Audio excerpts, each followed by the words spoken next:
I guess 3 minutes from now, 11:05.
All right, welcome to the non-economics portion of the program, or the partly economics portion of the program. The program where we talk about some of the related topics to economics: history, economic history, political science, international relations, those sorts of things. The mission statement of the Mises Institute is to promote Austrian economics, as well as honest history and international peace. So we do also employ and encourage scholarship in history and international relations, politics, and those related topics. And so this is what a lot of what our talks today will be covering, these other related topics, and mine will be on the French Revolution, which has become something of a much discussed topic again, if you keep up with these sorts of things.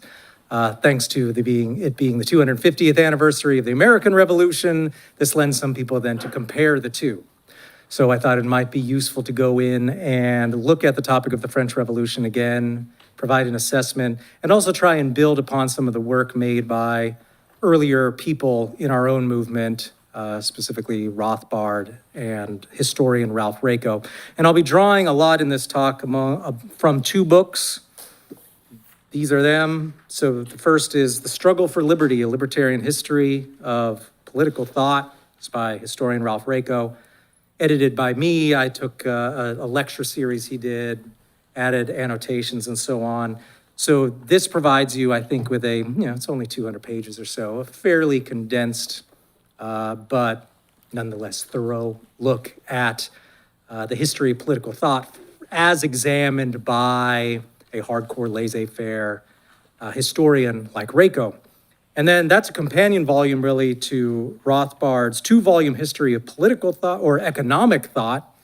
And this is the first volume of that, which is what I'll be quoting from somewhat in this talk today. There's also a volume 2.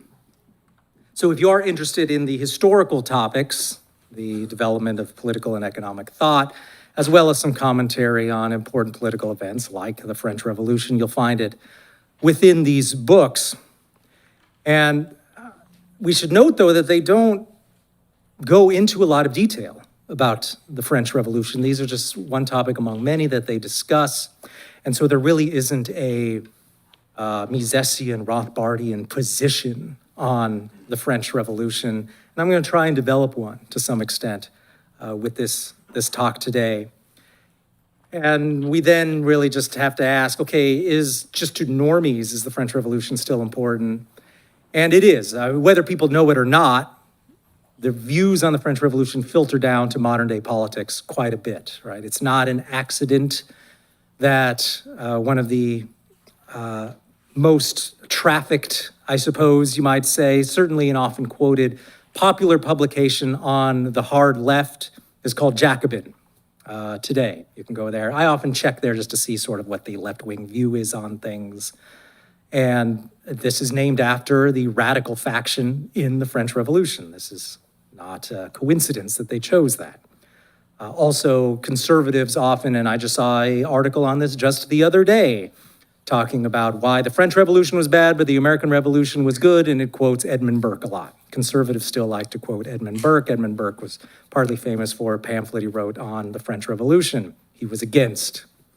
So these sorts of ideas are still meaningful to a lot of people who are involved in intellectual pursuits today, and that filters down to normal people, whether they know it or not. And also, just our views of historical events are always very, very important. This is always important to note, right? Most people, they don't form their ideology, their views of the world, their political views based on logical, step-by-step philosophical arguments. Most people just aren't interested in that sort of thing. But people's views are very much affected with how they view the world and the history of the world. So you can tell a lot about a person's ideology by their views of the Industrial Revolution. You can tell a lot about a person by their views on the French Revolution. And so we're going to go into that a little bit because even today it's highly influential. And if, of course, you are a student in political science, sociology, history, you've probably encountered, especially some of these left-wing authors that might get mentioned here or whose ideas are important and which we are reacting to here in many cases. Now, if you are, of course, in sociology or political science, you've probably encountered the work of, say, Barrington Moore Jr., and I think he provides the quintessential, the common, the received view among many scholars on the left today about the French Revolution. And he was a neo-Marxist scholar, and a general view of the French Revolution is that it was important, it was necessary, and it also illustrated the veracity of many Marxist views about the need for society to move beyond feudalism, to overthrow feudalism with a middle-class bourgeois revolution, and then to move on to the new socialist realities from there. And there's a lot of scholarship around the French Revolution along these lines. And you can see that a bit in Moore's view here of the French Revolution, in which he states that it is a good thing and a sign of progress. He says, "It is very difficult to deny that if France were to enter the modern world through the democratic door," which he thinks is a good thing, "she had to pass through the fires of the revolution, including its violent and radical aspects. The connection seems to me at any rate about as close as any historical research can ever establish." So the standard left received view on this is that French Revolution was progress. It was the way to create a democratic world. It was very much necessary. And that it was even worth it considering the Reign of Terror and the other types of bloodshed that occurred during the revolution. And just to drive home the point, Moore goes on to say, "To dwell on the horrors of revolutionary violence while forgetting that of quote unquote normal times is merely partisan hypocrisy." So yeah, there was a lot of bloodshed during the revolution, but let's not forget that plenty of that happens under other types of regimes as well, which is true enough, but it's a point that they're trying to really drive home that, hey, let's not dwell on the Reign of Terror, the emptying out of the monasteries, the mass seizures of land by the centralized regime. Other people did that too. Let's focus on how the French Revolution made democracy possible. So still a very important event, especially on the left. Also notes, by the way, to buttress the Marxist view, Moore talks about how the peasantry was essentially the arbiter of the revolution, and that he says, quote, "Most important and lasting achievement of the revolution was the dismantling of feudalism," unquote. So this feeds into the idea that the revolution was very much part of the Marxist idea of revolution and progress here. He's using the term feudalism wrong, by the way. Feudalism didn't exist in 18th century France. It was merely an aspect of the French state at that point. Real feudalism is highly decentralized. It's a system of private law, essentially. But you'll find then that people like Moore and even later classical liberals, libertarians and such will refer to feudalism as a sign of old absolutist types ways of doing things, but they're really not the same thing and you should put scare quotes around feudalism whenever you're talking about the 18th century, because it's just not really the real thing. But we can contrast Moore's view with that of the conservative view. And here we find that the view is still to this day very much affected by the views of Edmund Burke, as we just noted. And he was among the first to condemn the revolution back in 1790. and still read by conservatives today. It was popularized again, I mean, generally not read in America in the 19th century at all, but popularized in the 1950s by these new conservatives who tried to create this new sort of Anglo-based style of conservatism that drew a lot on Burke. Now, Burke had his own interpretation of the revolution, but had many significant problems, chief of which was that he downplays the financial problems brought on by the French regime's massive spending on wars and opulent trappings for the monarchy. He even tries to blame the revolution on the so-called moneyed interests, that is the bourgeois merchant class, which is something a conservative would do, and also the Jews, by the way, who were responsible for pressuring the state, which had gone into debt. In reality, of course, no one was to blame for the state's massive debts, but the state. It's kind of, I don't know. It seems to me untoward to then turn around and blame the people who had bought the debt, who were financing the state, to blame them for not being nice enough toward the state after it ran up unsustainable debts. But perhaps the number one problem that Burke has is that he overwhelmingly supports the French regime. And so here we are, and we've got a French regime that is absolutist, that is trying to centralize power, that employs an economic system of mercantilism, as a system of monopolies and government favors, and what we would now call crony capitalism. And Burke comes out and says, no, everything was fine. The French didn't know how good they had it, and yet they revolted anyway.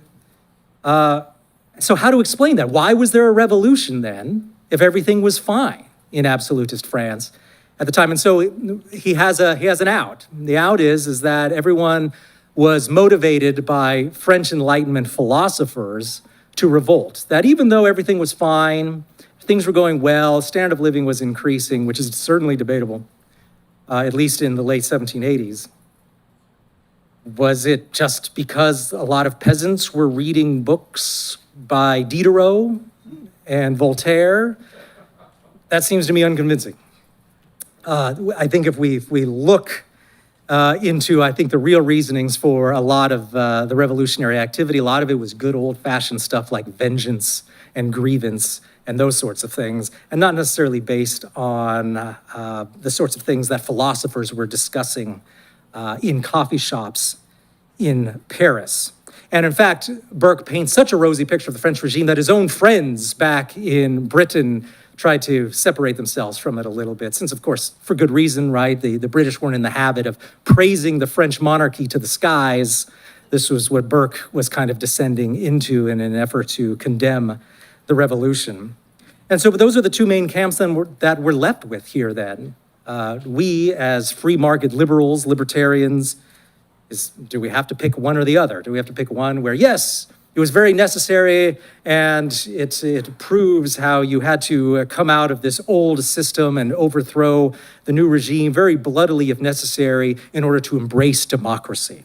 Or is it the Burkean view where, yeah, things were pretty good. It was just a bunch of whiners who didn't know how good they had it in France, and then they overthrew their very good system?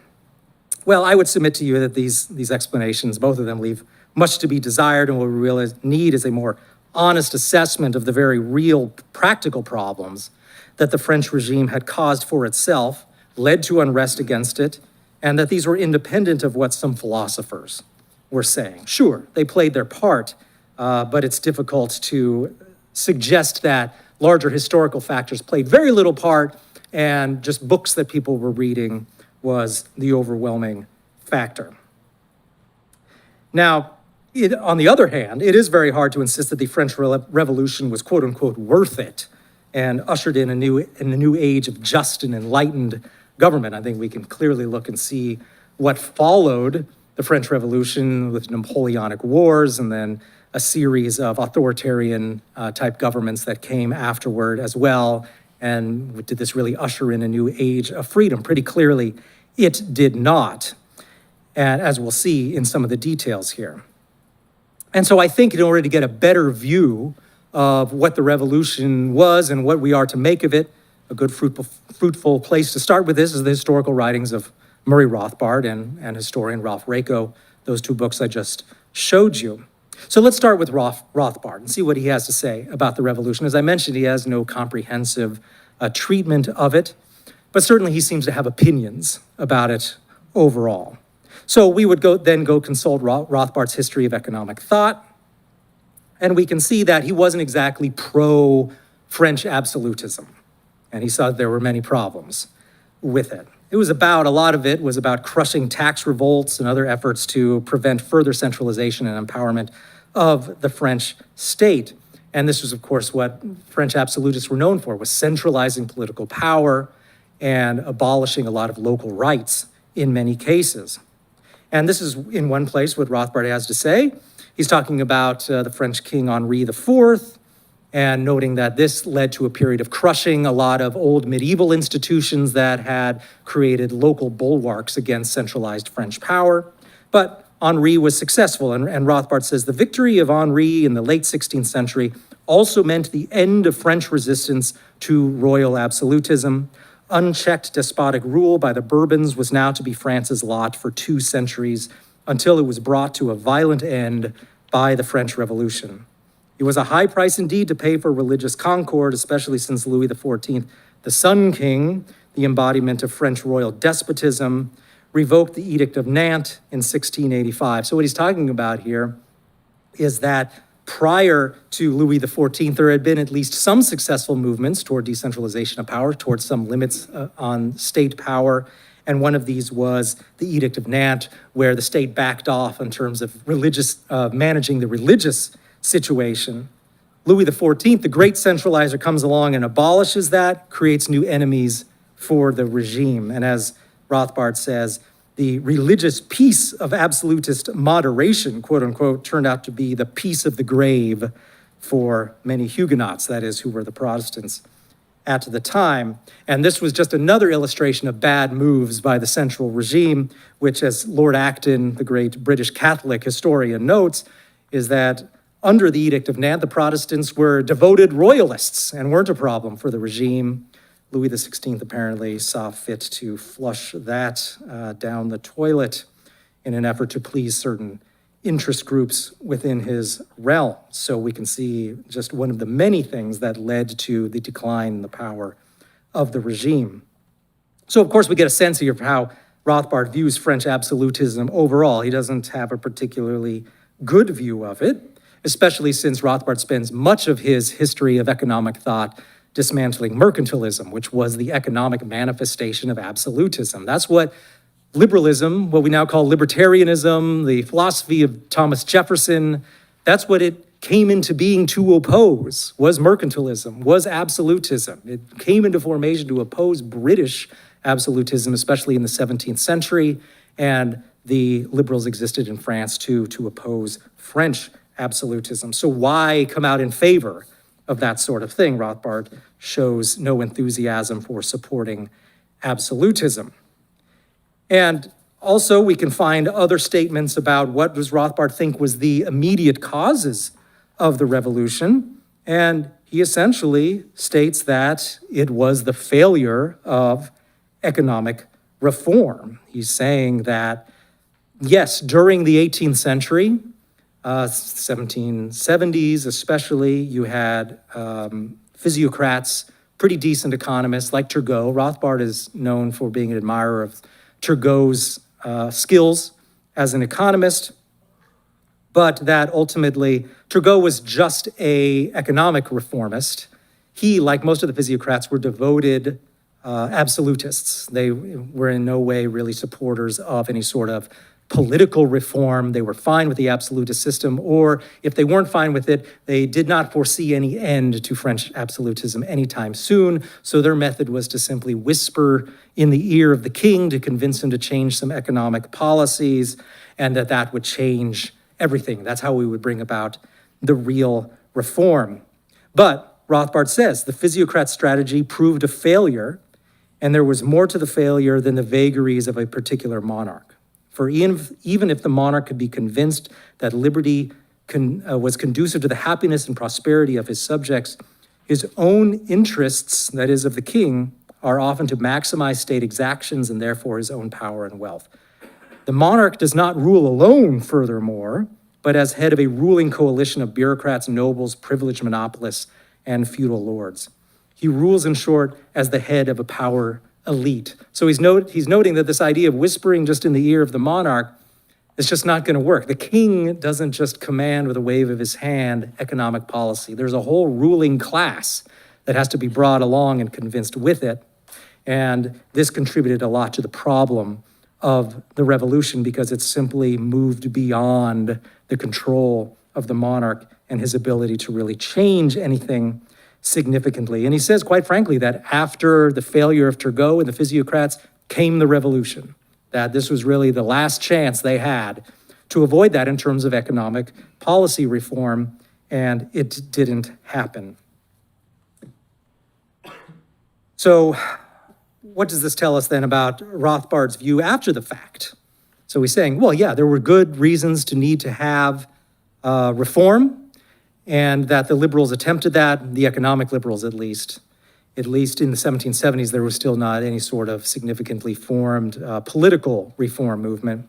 But even after the fact, Rothbard notes that he had some sympathies for at least the liberal aspects of the revolution as it occurred. And he actually uses opposition to the revolution in Britain as an explanation for why a lot of the British liberals in the 19th century didn't go that extra step of true laissez-faire, that they backed off, they chickened out to really push the full cause of laissez-faire, because liberalism, as understood in Britain, had become associated with the French Revolution. And he notes that in the 19th century, quote, Britain was in the throes of a hysterical counter-revolution, a veritable white terror against the French Revolution and all its ancillary liberal views, unquote. Now, this was a metaphorical white terror, of course, an intellectual white terror, if you will, not to be confused with the actual white terror that occurred in France after the Reign of Terror, where the victims of the Reign of the Red Terror went back and killed the people who perpetrated the Red Terror. That was the white terror.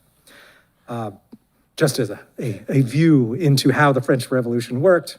Lots of revenge, both directions. But intellectually, something was happening similarly in Britain, where there was an attempt to stamp out these liberal ideas which were associated with the French Revolution too much.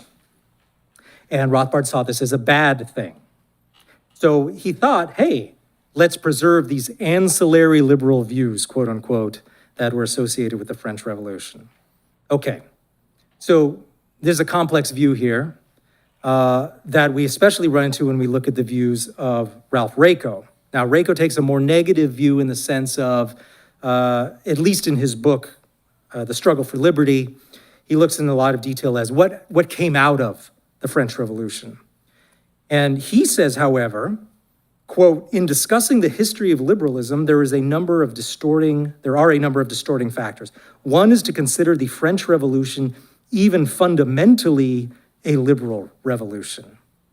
Yes, in the end, there were some liberal reforms made, religious toleration, for instance, and equality of classes before the law, but these were reforms that were in the cards. These were reforms that the French monarchy was edging toward. It was not going to happen in 2 years. So Ralph's suggesting that there were some very slow reforms happening. Was it worth it to have the French Revolution? And was that even a liberal movement? He also notes that a big problem with the revolution is that it led to 25 years of war, which never forwards liberal reforms or improves anybody's freedom. So he notes that that puts reform actually back, and you ended up in a worse situation than you were in, say, the 1770s, when the state was very much running on all cylinders in terms of its absolutism. So what are we to do with this then? We've got Rothbard tells us that the revolution included ancillary liberalism on the one hand, and then Raico turns around and tells us that the revolution was not even liberal in the fundamentals. Well, a lot of this comes down to the timeline of the revolution and what we consider to be the revolution. And so this is very important in terms of when you're reading critiques of the revolution and people are trying to pin the reign of terror on liberalism. You get a lot of this from these post-liberal conservative types now who are, classical liberalism caused the French Revolution. So anytime you let these free market people in charge of anything, you end up with the reign of terror. And so we have to be able to have a much better understanding of what the revolution really was and what was liberalism's role in it. Well, the truth is that liberalism actually had a very small role in it, and only in the very beginning. Now, to get a sense of this, we do have to look a little bit back at the timeline of the revolution itself. And when we look at this, we see that the liberal portion was only at the very, very beginning, maybe even ending 6 months into the revolution. So the timeline is, if you'll remember from school, somewhere along the line, hopefully, 1789 is generally credited as the beginning of the revolution. It's the, you have, of course, the storming of the Bastille, and that's commemorated in France at the beginning of the revolution and so on. But of course, there was a lot leading up to that. And you had massive debts incurred by the French state, you had a major fiscal problem, and they needed more taxes in order to deal with this. How do they get more taxes? Since states didn't rely overall on raising taxes back then, they relied on rents and dues and imposts and things like that, and not direct taxes on the population. They were going to need to raise taxes in some way. They had to call the Estates General, that is this legislature that had not been called since 1614. And so they call it, but before they even call it, they ask a lot of the leading citizens, can you provide us a list of grievances for your concerns? Can you provide us a list of suggested reforms? What would you like to see? So you get a lot of middle-class people, a lot of bourgeois, including very, very wealthy bourgeoisie. Many people, of course, were lower nobility, very high-end haute bourgeoisie types. You also had the nobility and you had the clergy. What we found actually was that among not just the bourgeoisie, but among many of the nobility and many of the clergy, a lot of them were very happy to undergo reform in terms of liberal reform. Thanks to the American Revolution and other works, they saw that these might be good, these might be useful in preserving some sort of order. They were very open to liberal reform at this time. This is still 1788. So now we're in spring of 1789, and there's been a lot of debate over what the reform should be and so on. And a lot of it is this sort of civilized liberal reform sort of stuff that we would recognize as Americans when we think about Thomas Jefferson and Continental Congress and that sort of thing. Now, we didn't have calls then at that point for the dissolution of the nobility, for the overthrow of the monarchy. That was all to come later. Now, this begins to break down then in the summer of 1789 then, where you get more radical elements start to occur. You get finally the monarchy and some of the nobility really digging in their heels in terms of, no, we're not going to deal with any of these reforms. We're not actually going to give up any of our privileged position within the Estates General so that when the Estates General convenes, we're still going to be able to outvote you, the third estate, the middle classes. And this then started to produce some more revolutionary thinking. And so by the time, though, that the Bastille incident occurred, you still had not had a general embrace of the more radical elements. As has been shown by historians, immediately after the storming of the Bastille, the third estate, the middle classes, the bourgeoisie, they call for a national guard then to reimpose order, to make sure that these radicals in the city are not going to get out of hand. They call on the Marquis de Lafayette to lead up this national guard to prevent an explosion of mob violence. So you get a sense of where the middle classes still are on this at this time. But by late 1789 and into 1790, the liberal movement has largely ceased to be relevant. It's no longer leading things, it's no longer in charge. And in fact, you've got some historians like Alfred Cobbin who are asking, well, was there even any real, by this time, significant moderate liberal movement at all at this point? This group, what by the way, would be called the Girondins, who Cobbin would tell you that was never more than a few dozen guys in the national legislature by this time. So the liberals kind of melt away, or they become subsumed, they become radicalized, and they cease insisting on the liberal reforms. And they realize that if they're going to stay in office, they're going to have to start doing what the mob is telling them to do, which was highly influential, as well as there were a number of peasant uprisings as well. So how are we to then understand all of these different moving pieces that's really post-liberal by 1790? And if you'll indulge me, there's a long quotation here that comes from a couple of historians, Francois Furet and Denis Richet, in a 1970 book called The French Revolution. And this is what they have to say. They say, the peaceful revolution led by the lawyers, liberal nobles, and priests at the Estates General had failed. That is, those liberals in that early stage, it had failed. The revolution of enlightenment of which the century had dreamed was being blocked by the king, as the king and the high nobles dug in, and some other outlet was bound to present itself. It is tempting for the historian to interpret the upheavals of summer 1789 as a chain of independent events that were inspired by a common political object. That is, that there was some logic to it, that it all followed some one ideology. The Paris uprising and the municipal revolution following the example of the deputies and the peasant revolt delivering the final blow to the old regime. However, to view these events as a conspiracy of evil, that is, as a single conspiracy, as the aristocracy did, or as ineluctable necessity, as the patriots did, that is the radical wing, would be to oversimplify. There was no single revolution in the summer of 1789, nor was there simply a succession of interrelated revolutions. They weren't even interrelated. In fact, there occurred a telescoping of three separate and nearly simultaneous revolutions which completely upset the timetable of the enlightened reformers. The revolution of the deputies at the Estates General was one, the urban revolution and the peasant revolution. Only the first was the result of responsible political thinking applied to the construction of a new society. The other revolutions were a mixture of nostalgia for the past and apocalyptic visions of the future. They owed as much to the old millenarian dreams of the poor as to the ideas of the philosophers.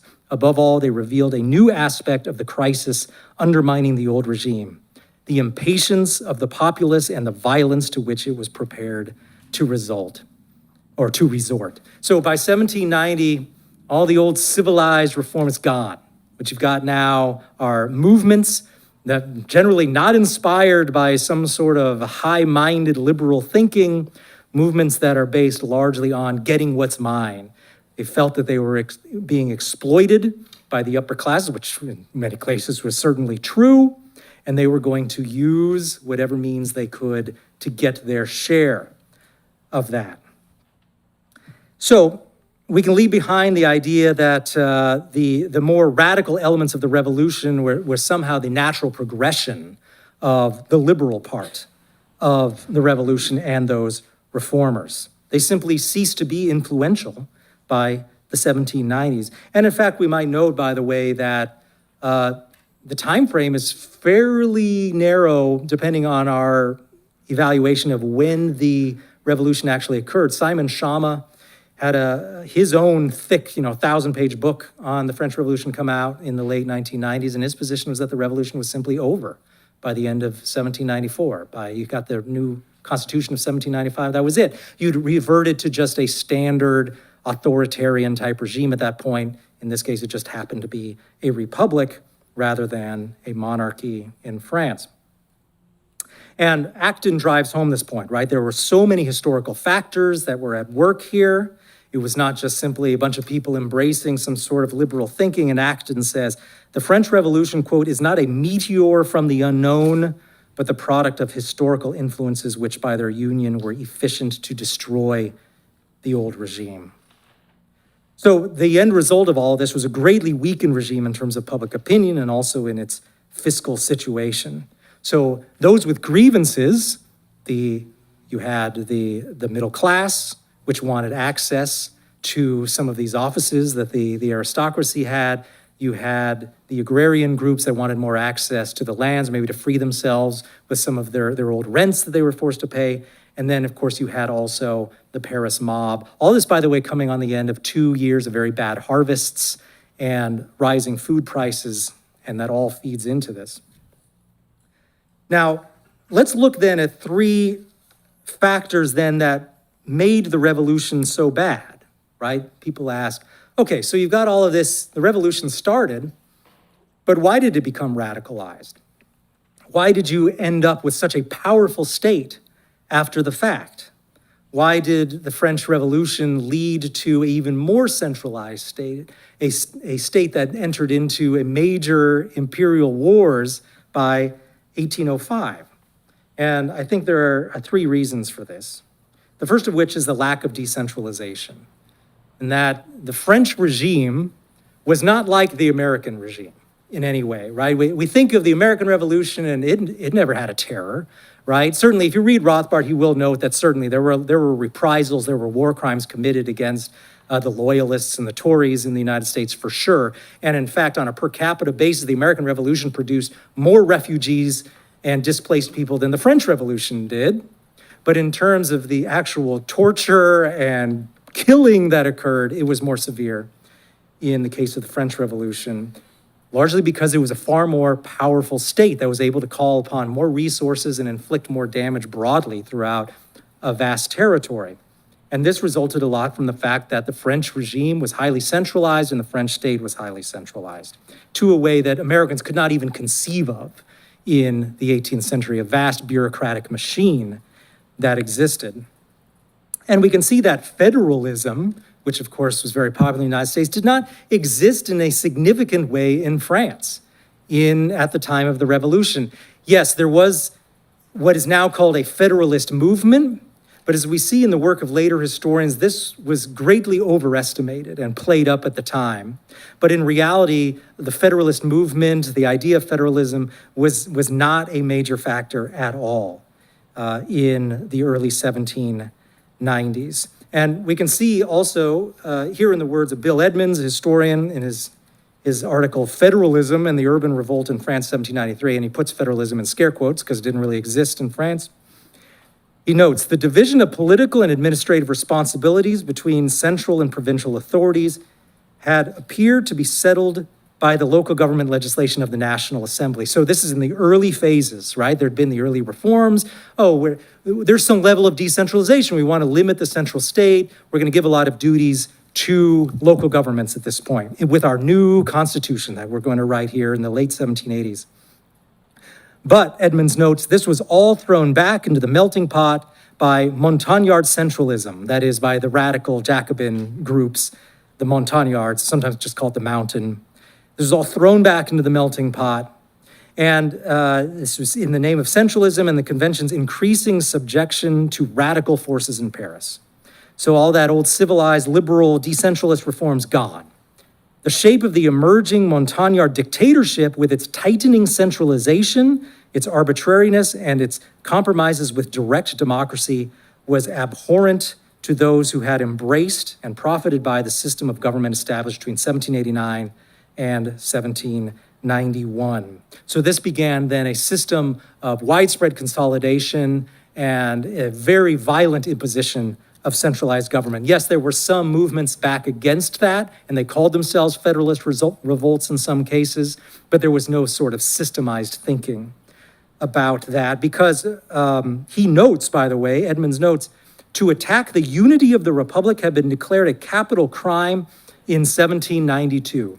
So by 1792, there was no chance of any significant decentralization. There was no chance of any pieces of the Republic breaking off. Secession was simply treason. Secession was not to be tolerated in any way. That was secession, however, and radical decentralization were the building blocks of the American Revolution. And none of that was to be allowed in the French Revolution. And you could see this, what happened in the revolt in the Vendée, right out in Western France, where there was a peasant revolt, not against the monarch or the nobility, but against the ruling French Republic. They wanted to break off and form a free state of some type where they were free to practice their religion because in the early 1790s, essentially priests were being murdered and exiled from the country and forced to become government employees. And the locals in the Vendée just wanted to be left alone, to practice their religion as they wanted, and to also not be conscripted into the Republic's army. And the central government says, no way. You will submit to the central government in all things. So it was actually the counter-revolutionary forces in France that better mirror the American Revolution than does the revolution itself in terms of decentralization. And now Charles Tilly has some good observations on this as well. He notes that the French Revolution, because it was so devoted to centralization, ushered in a new phase of extreme centralization and direct rule from the center, noting that part of this centralization program was, as Tilly says, to integrate the structure of the Catholic Church into the French government, therefore removing one of the major counterbalances against the state, which could push back against the state and centralization. And the French state also made the unprecedented step of extending the purview of the national government to everyday life at the local scale. Although Louis XIV had gained a great reputation as a state builder and his successors continued the work of centralization, their efforts to penetrate local communities had been partial, tentative, and often unsuccessful.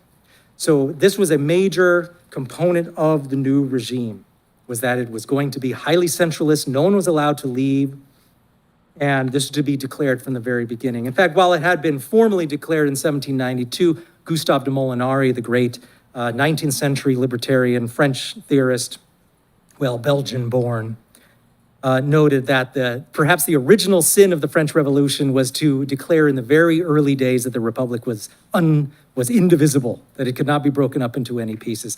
This really set the mood for what was going to be the real French Revolution, was simply going to be an extension of the old monopoly of the state.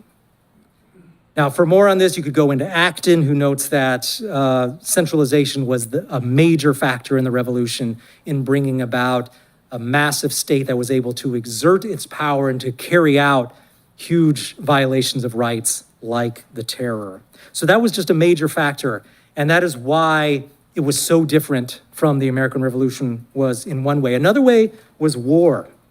People often forget that the French Revolution was in very much a wartime endeavor, in that by 1792, the revolutionaries had declared war on Austria for internal political reasons and out of just this fervor to pressure the king. They wanted to see if the king was going to choose his Austrian relatives or if he was going to choose the French nation. So let's declare war on the Austrians and see what happens.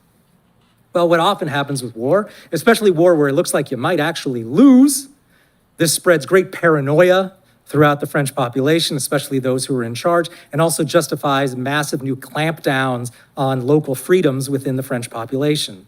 So now it also being used then to justify widespread conscription, which is now being used by the French Republic, calling for hundreds of thousands of conscripts to go off to the eastern frontiers to fight the Austrians and the Dutch and others who are the crowned heads of Europe that might invade our French Republic. So now, we got war.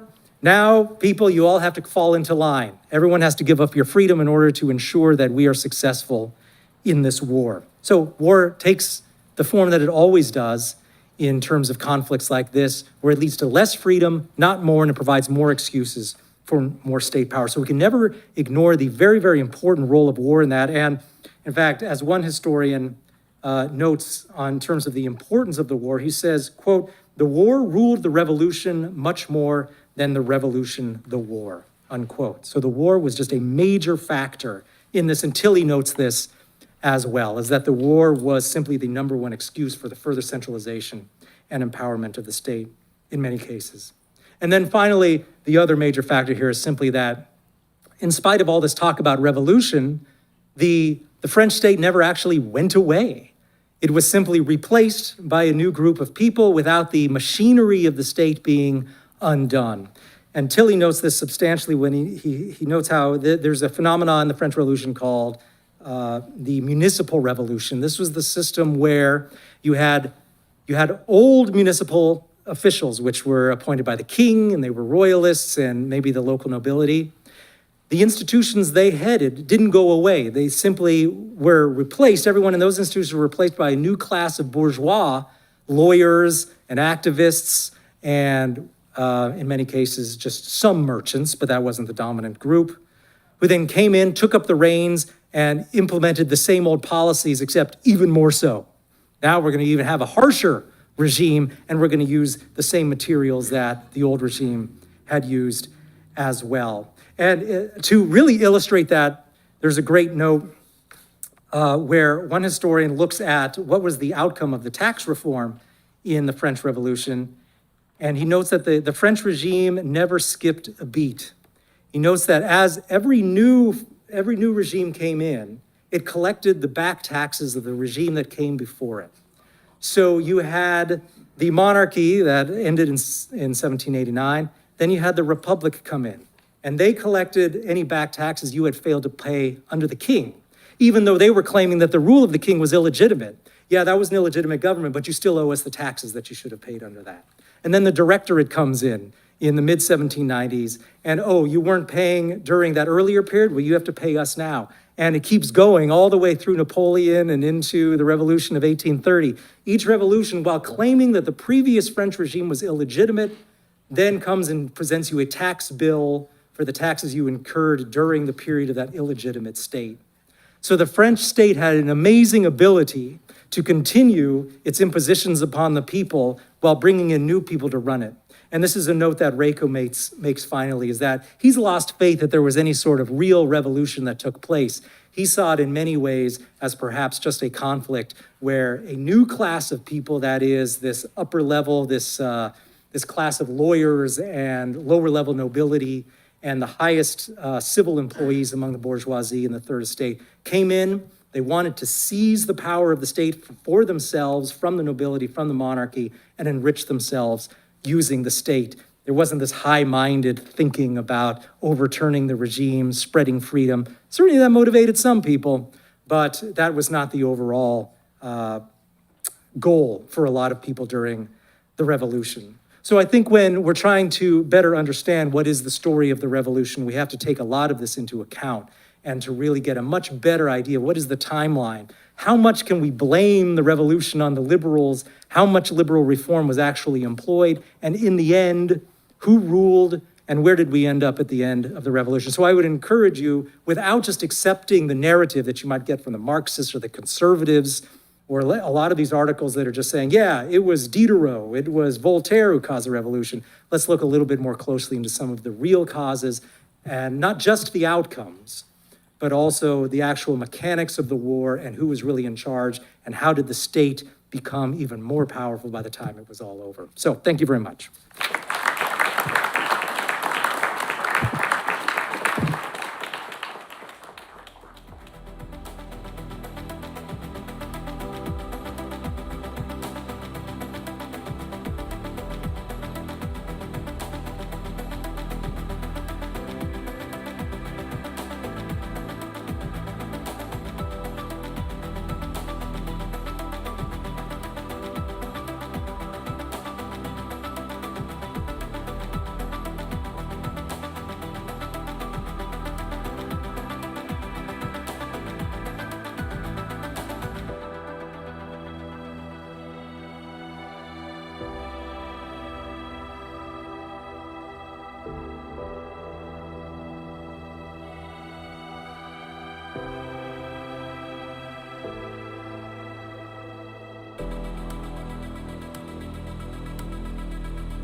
Hey, gang. Check.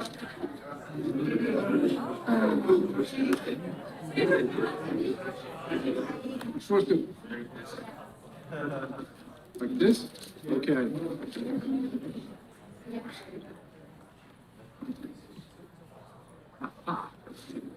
Is that good? Check. All right. I tore paper out of mine. That's all I got. Right. Okay. Well, ready? All right. Okay. Welcome back to Radio Rothbard. I'm Ryan McMaken, editor-in-chief at the Mises Institute, and this is our one annual live episode of Radio Rothbard, coming to you from Mises University here at the Mises Institute. So there is actually a live audience here. You clap a little bit.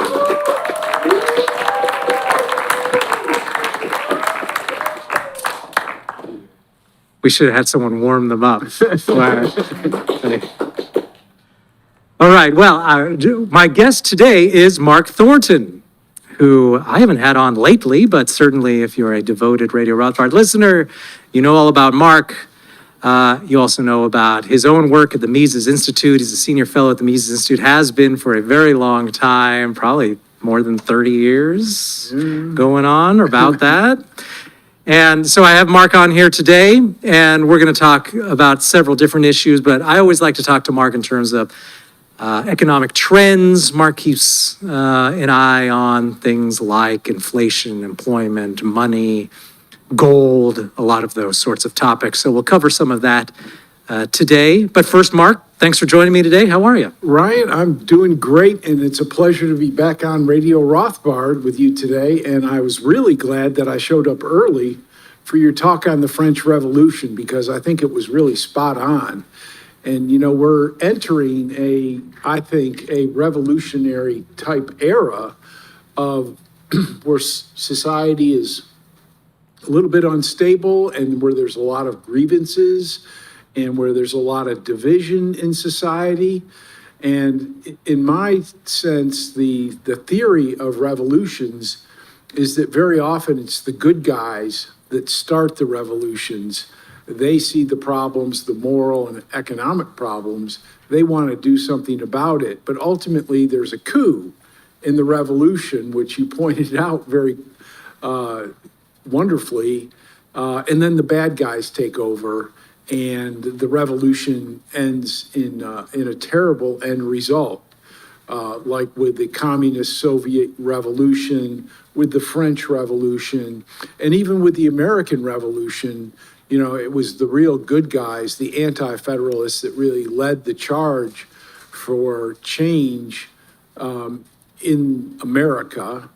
But ultimately, you know, there was a coup during the American Revolution afterwards, and we ended up with the worst possible end result of the ones that were being put forward at the time. So we don't really want revolutions, and I think everybody in here and out there can contribute by, you know, helping us make the moral case for the free society, to point out the problems with government in our lives, and also to provide solutions. So there's a lot of work ahead. Well, you pointed out that we're in a period where people have a lot of grievances, and especially if you have young people in your life, like I have a couple grown children now, right? Who'll be looking for jobs. They're dealing with things like inflation. And so I'm sympathetic, to say the least, to a lot of these challenges that people now face, especially driven by inflation, asset price inflation, especially in home prices, rents, that sort of thing. And you will note, right, in all of these cases, the French Revolution, the Russian Revolution, which was really just a coup, the American Revolution, economic factors are always playing a very big part. Because after all, if everybody feels fine economically, why have a revolution, right? If you feel good, you're getting richer, there's no problem. But that a lot of people don't feel that way right now. And I think it would be nice to talk about like some of those issues that I think that are really affecting people. And I think the topic that keeps coming up is inflation. Yes, and inflation is at the heart of the matter. But I think particularly young people are right to be upset, given that my generation has accumulated $40 trillion in debt. My generation has bankrupted the Social Security system. My generation has made housing prices unaffordable with various subsidies to themselves. And now housing is unaffordable for a lot of people. And higher education also, where government provided all these subsidies and drove up the cost of higher education and drove down the quality of it, just like they've done with healthcare. They've driven up the cost, driven down the quality, and now all of a sudden, all these young people are looking at the bill for all of these things. Well, of course, all of those bills are going to come due in the form of inflation. And of course, that's the government in the Austrian paradigm. Inflation is the government printing up too much money, and it's either at the Fed, the Treasury, through the banking system. They expand the money supply all the time in order to finance spending, but also to refinancing the national debt. And of course, the health care, Social Security, and all of those other things feed into the general expense that government has to turn over our resources in the form of the paper that they print out. And then, of course, we only know about it as taxpayers and consumers and just people in America in the form of higher prices. So it's not surprising that the government and the Federal Reserve and all of the mainstream economists out there, they want to label, first of all, inflation as the effect, as rising prices, rather than what the government is actually doing, which is printing up money and forcing prices higher eventually. And then they want to do all sorts of things like adjust the statistics so that the rise in price does not look as bad as it is. And of course, the new Federal Reserve Chairman, Kevin Warsh, one of the big things on his agenda to get us back to the target rate is by just simply getting rid of the old statistic and bringing in his favorite statistic, which happens to be measures inflation at 50% less than the current rate. And of course, that current rate and the current target of 2%, most people I talk to out there in the economy, they don't want the 2%, first of all. But then again, the government and the Fed have not met their 2% target in, I don't know, is it 5 years now? It's more than 5 years, yeah. So, it's not surprising that it's all really boiling down to inflation and the government trying to cover up the shell game that they're playing on the American people. Yeah, we should note that in the Federal Reserve Act that Congress adopted back in the early 80s or very late 70s, it states that the goal of the Federal Reserve will be 0% inflation after 1988. They had a time frame that they wrote into it back then. And then the Fed, just contrary to their legislative mandate, decided, no, it's actually 2%. We're going to do that. We're going to do 2%. We don't care what Congress says. And then they can't even hit that, right? It's been years since they hit even the 2%. And instead now it's around 50% higher than that. And it's been a long time. So that's a significant factor. And we should know too, right? In this context, when we say inflation, we mean monetary inflation. If we're just using the word by itself. If we're talking about price increases, we're talking about price inflation. We do make that distinction. Could be monetary inflation, could be price inflation, but if we're just using inflation by itself, we mean monetary inflation, because that's how Mises would have used the term. But while you're talking, people are talking about how this is impacting a lot of young people in many cases. So now I know the answer to this question, but I'm asking you, are you implying, Mark, that inflation affects different groups of people in different ways? And if so, how and why? Well, I think that's the great advantage of the Austrian approach, is that we don't look at the overall aggregates of anything. We really look below those aggregate statistics and look at what's happening with various groups in society to figure out what's actually going on. When you look at the aggregates, you can easily be misled about, if somebody were to tell you, okay, gross domestic product for the nation is growing at 2.5%, and the stock market is growing at 8%, then everything on the surface, it must be just fine.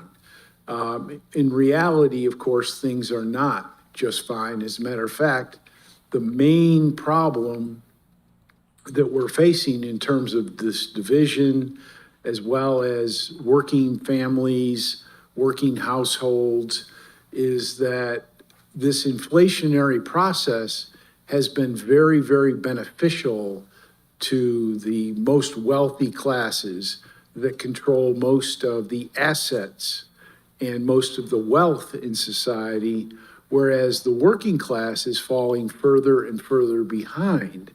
As you know, and Ryan's articles on all these things are must-read material that come out on Mises.org in terms of staying up with, what's going on statistically with the money supply and prices and all that.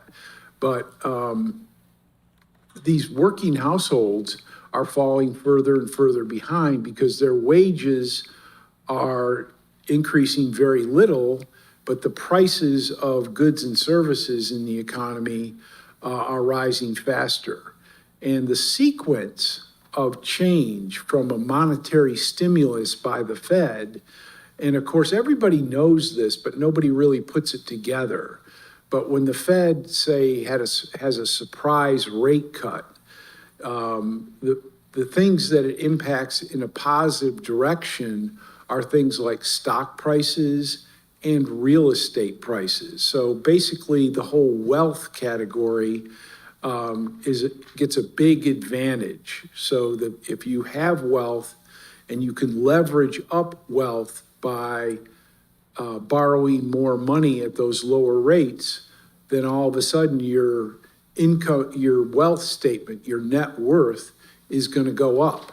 But somebody who doesn't have a lot of wealth, a lot of assets, is going to get no positive feedback or very little positive. And if you were working in the luxury good industries, for example, or maybe in the high-tech industries, you might be advantaged. But basically, the broad stroke of working households are not going to see any advantage. They're going to get the higher prices for things like gasoline, housing, food, clothing. All of those prices are going to go up. And then the last thing that goes up, and this is, of course, theoretically true, but also historically true, is the last set of prices that goes up is wage rates in the economy. So the inflationary process is constantly leaving the working class and working households a step behind in the whole process, where that same inflationary process from the Fed is helping the government finance the debt, yes, but it's also helping the people who are in the top 1% of wealth or the top 10% of wealth. And it goes down into the top 20% of wealth of income households. So it's definitely helping some people in society and hurting others. Now, in Austrian theory, we start there with the Cantillon effect, which has been discussed at some length at Mises University, and it's basically the person who gets the money first is the main beneficiary, and then everybody else comes afterwards. So the first person to receive it, maybe the second or third person to receive it, but if you're down the timetable of who gets the money, you're going to end up losing. And then, of course, we've also been talking about the Austrian business cycle theory, which is the same thing, except the money in that first step is coming through the Federal Reserve. It's first going to the government and then going to Wall Street and asset markets and the banking sector. So you can see that the cards are stacked against the average American and really the broad stroke of Americans who are working but with maybe not a lot of assets and probably with a lot of debt too. So it definitely affects people differently. And so this is a factor in that K-shaped economy we hear about, right? Yep, yes, it's the explanation. And of course, I do a lot of podcasts and as well as my own minor issues podcasts. And so on my podcast, I've talked about the Cantillon effect in several episodes going back in time. And I've talked about the K-shaped economy in several episodes going back in time. And so these podcasters who are generally promoting gold and silver and things like that, investment podcasts, they've seen that and they realize that the Austrians have an explanation for the K-shaped economy that nobody else has. If you read articles about the K-shaped economy, there's no discussion of what causes it. They just say, well, the wealthy are getting wealthier, the poor are getting poorer, and what we really need is to tax the wealthy, and we need to provide various subsidies for the non-wealthy, for the working class. But if you leave out the cause, you have no idea how to really solve the problem. And so that has caught on with the people who interview me on other podcasts, and it's been kind of a way for me to get in there and talk about Austrian economics and talk about this little chunk of economic theory that Austrians have that nobody else really does have. And I've found that the audience and the hosts find these pieces of Austrian theory to be very thoughtful. Yeah, whenever I hear these economic analyses that in no way include the central bank when they're trying to talk about the problem of capitalism, late stage capitalism, right? Just kind of the go-to phrase for anti-capitalists nowadays. It's amazing how rarely they even talk about the central bank, which manages and manipulates the most important price in the economy, the price of money. And they're relentlessly trying to force down interest rates. And if you're not mentioning that, I just don't see how you could have any sort of meaningful economic analysis. Well, the Fed is a very powerful group, and they have they dedicate enormous resources to what I would call propaganda. And they basically bought off every economist who works in macroeconomics, monetary theory, money in banking, everybody who's high up in those areas in the economics profession or works at an academic journal in those particular areas as editors or as members of the editorial board. They've all worked for the Fed, or they've all been on a research grant from the Fed. And the Fed pays extremely well. So you don't want to, shut the door on the prospects of being risen up economically and professionally by the Fed and the affiliated institutions. And so you tend to leave out those kind of things. I've noticed that there are a few prominent people in the area of monetary economics, and they seem to change their tune as soon as they're retired. As soon as they're not in the rat race of academic journals, all of a sudden they say, well, I think those Austrians have a good idea there about the Great Depression or something like that. So the Fed has an enormous amount of money. They spent an enormous amount of money on staff and research wings and publications and grants and visiting positions at the Fed, and they try to cover that all up. But if you don't include the Fed, you're absolutely right. There's no way you can understand what the problem is. You can't diagnose the problem. And so the average person, especially in the journalistic accounts, is left accepting the idea that, well, we need new taxes and new regulations and new subsidies. We need more and more government interventions, when it's precisely government that's gotten us into the problem in the first place. That's a general rule of government intervention.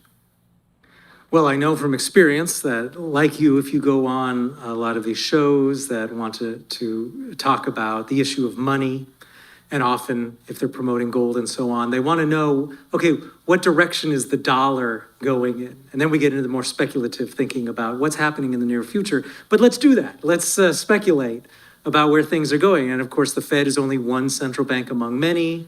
The dollar is only one currency among many.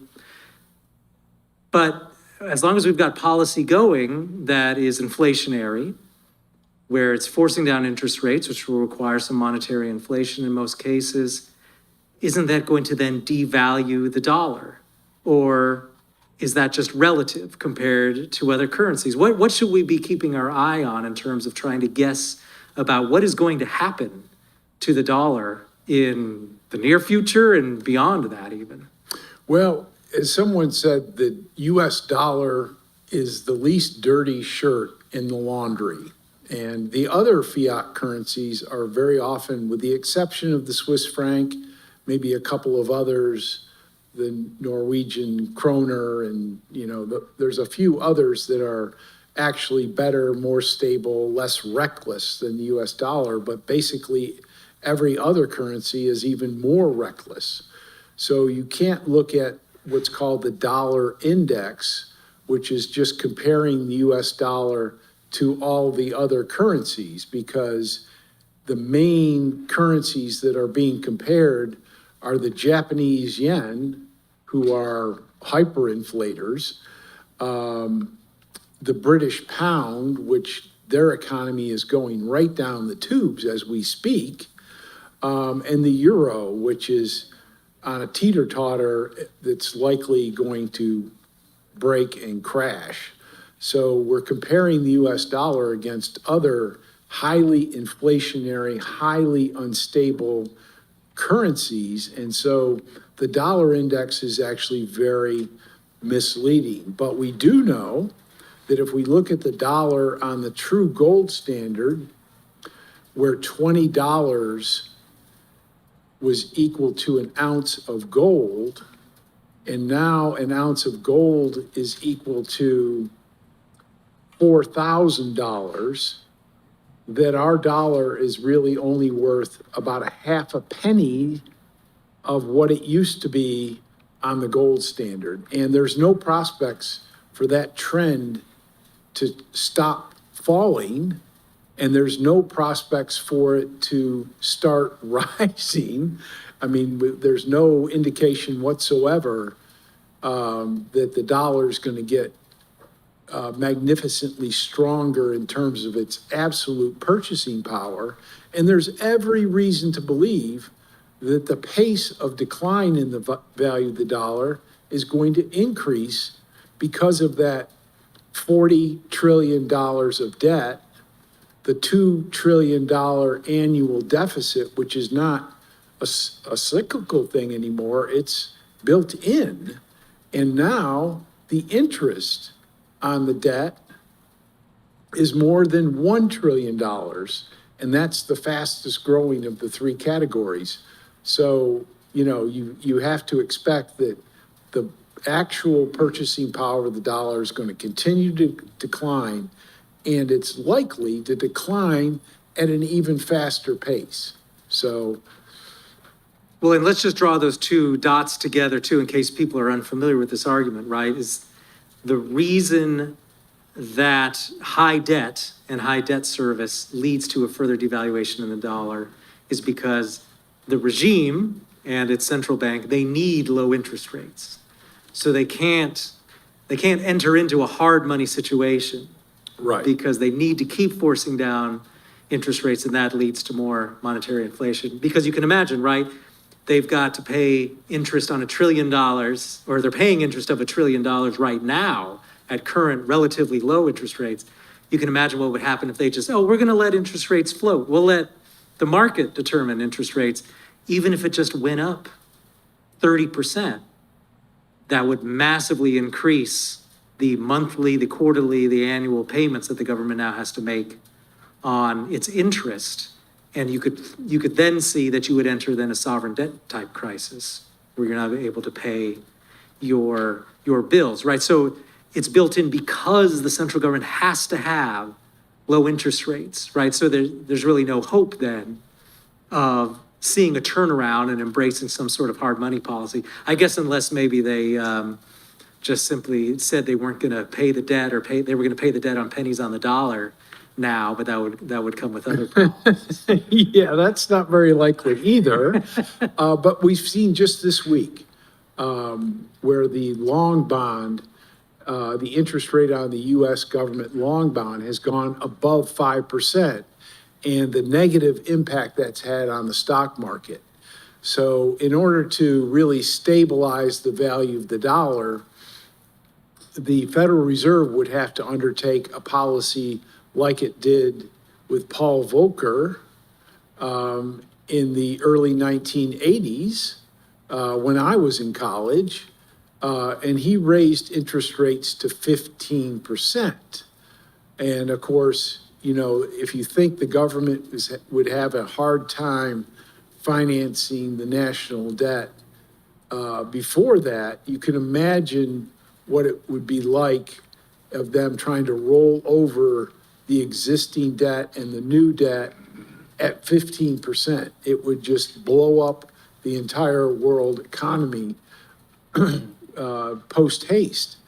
And so, that is definitely a significant problem. They don't really have recourse to that kind of thing at the present moment. Floating the interest rates and seeing where they would go is probably about the most radical thing we would expect them to do, but nothing along the lines of what Paul Volcker did, which temporarily stabilized the U.S. economy and put us on a path to solid economic growth during the Reagan administrations of, say, the 1980s. But yeah, that's definitely a problem. And the problem, as I suggested, they're not really doing anything about any of those problems, starting with the spending. Nobody's talking about spending cuts. Nobody's talking about moratoriums on increases in any of the budgets. They're not even really debating the bills in Congress anymore, and they haven't been for quite a long time. They just pass these continuing resolutions where nothing is examined, nobody goes through the accounting in Congress to see what could be cut, what needs to be saved. They're not doing that basic financing that everybody else in the world has to do. Every other household has to come to grips with their credit card debt and their mortgage and the bills that they have to pay. That's what the average American is doing right now. They're having a heck of a time with making their mortgage, making their credit cards, making their bills, paying all their subscriptions. they're having to cut, they're having to shave, they're having to cancel subscriptions, refinance their mortgage, and all sorts of things just to stay afloat. But the federal government is engaged in none of that. Just looking at the geopolitical issue, however, do you see, so you noted that the dollar is the least dirty shirt in the laundry. So do any of these other efforts at circumventing the dollar, at replacing the dollar as some sort of global reserve currency, right? You hear about the BRICS currency proposed and those sorts of efforts. Is that really going to have any sort of impact on the dollar? And if not in the short term, maybe in the long term? I mean, what are the factors there? And is the dollar really threatened in any way? Well, China and India, Russia, and an increasing number of other countries are interested in an alternative. They don't like the fact that the dollar is the monopoly currency. Now, as a trading currency, it's likely that the dollar is going to continue for quite some time. But the BRICS countries are currently introducing a new trading system so that international transactions don't occur on the US-dominated electronic system. And they're also establishing gold trading mechanisms so that these international trades in other currencies can take place, and they're backstopped with gold. And so this is all stuff that's going forward, and it's in the self-interest of these other countries. And of course, that's going to hurt the dollar and hurt the position of the United States government. And then there's the reserve currency question, the fact that central banks held US government debt as its reserve currencies to back up their own domestic currency. And right now, that is under threat as well as India, China, Russia, Turkey, and a bunch of other countries, around the world. 25 of the top leading economies are all adding gold to their reserves of their central bank to back up their own currency. And gold just became, once again, for the first time in half a century, the number one reserve on the balance sheets of these central banks. So that is also moving in that direction. And the third thing I'd like to point out is that this, it's so stupid that I can't even really describe it, but the situation in the Persian Gulf, where the United States has joined Israel in attacking Iran, has set up a situation where it's not only threatening our oil supplies and chemical supplies and fertilizer supplies and all sorts of other things, including diesel gasoline. I hope nobody in here has a diesel gasoline car or truck, but we all depend on, 18-wheelers and tractors harvesting our food and so forth. So we're all going to be very negatively impacted by that. But in terms of money, all of these countries in the Persian Gulf are now, they were the ones that supported the petrodollar. They were trading their currency for the US dollar, creating a demand for the US dollar. And they want to get out of that. And a lot of other countries that have been very negatively impacted across Asia on the periphery, and then of course those countries that I mentioned, Japan, China, India, Russia, Turkey, and so many other countries that have been adversely affected, where they've had to shut down factories, they've had to shut down sectors of their agriculture or plant crops without fertilizer. They've had to stop letting people commute to work, and all sorts of negative impacts. They're no longer really the great friends of the United States that they once were. And they're no longer really all that supportive of buying our government debt or holding our dollars. And of course, the same is true with our former friends and allies in Europe. So that's a very unfortunate thing regarding the future demand and therefore the value of the US dollar. Well, as a final question then, what is the role of understanding economic theory and being able to make sense of all of this?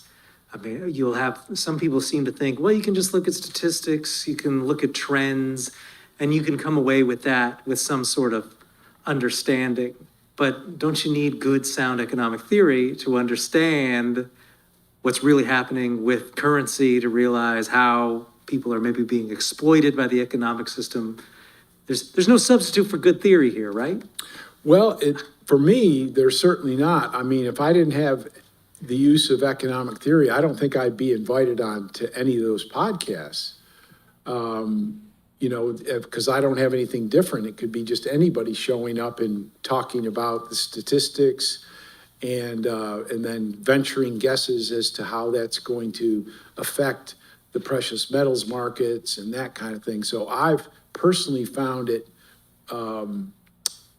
increased the demand for my services because it's a unique contribution to their audience.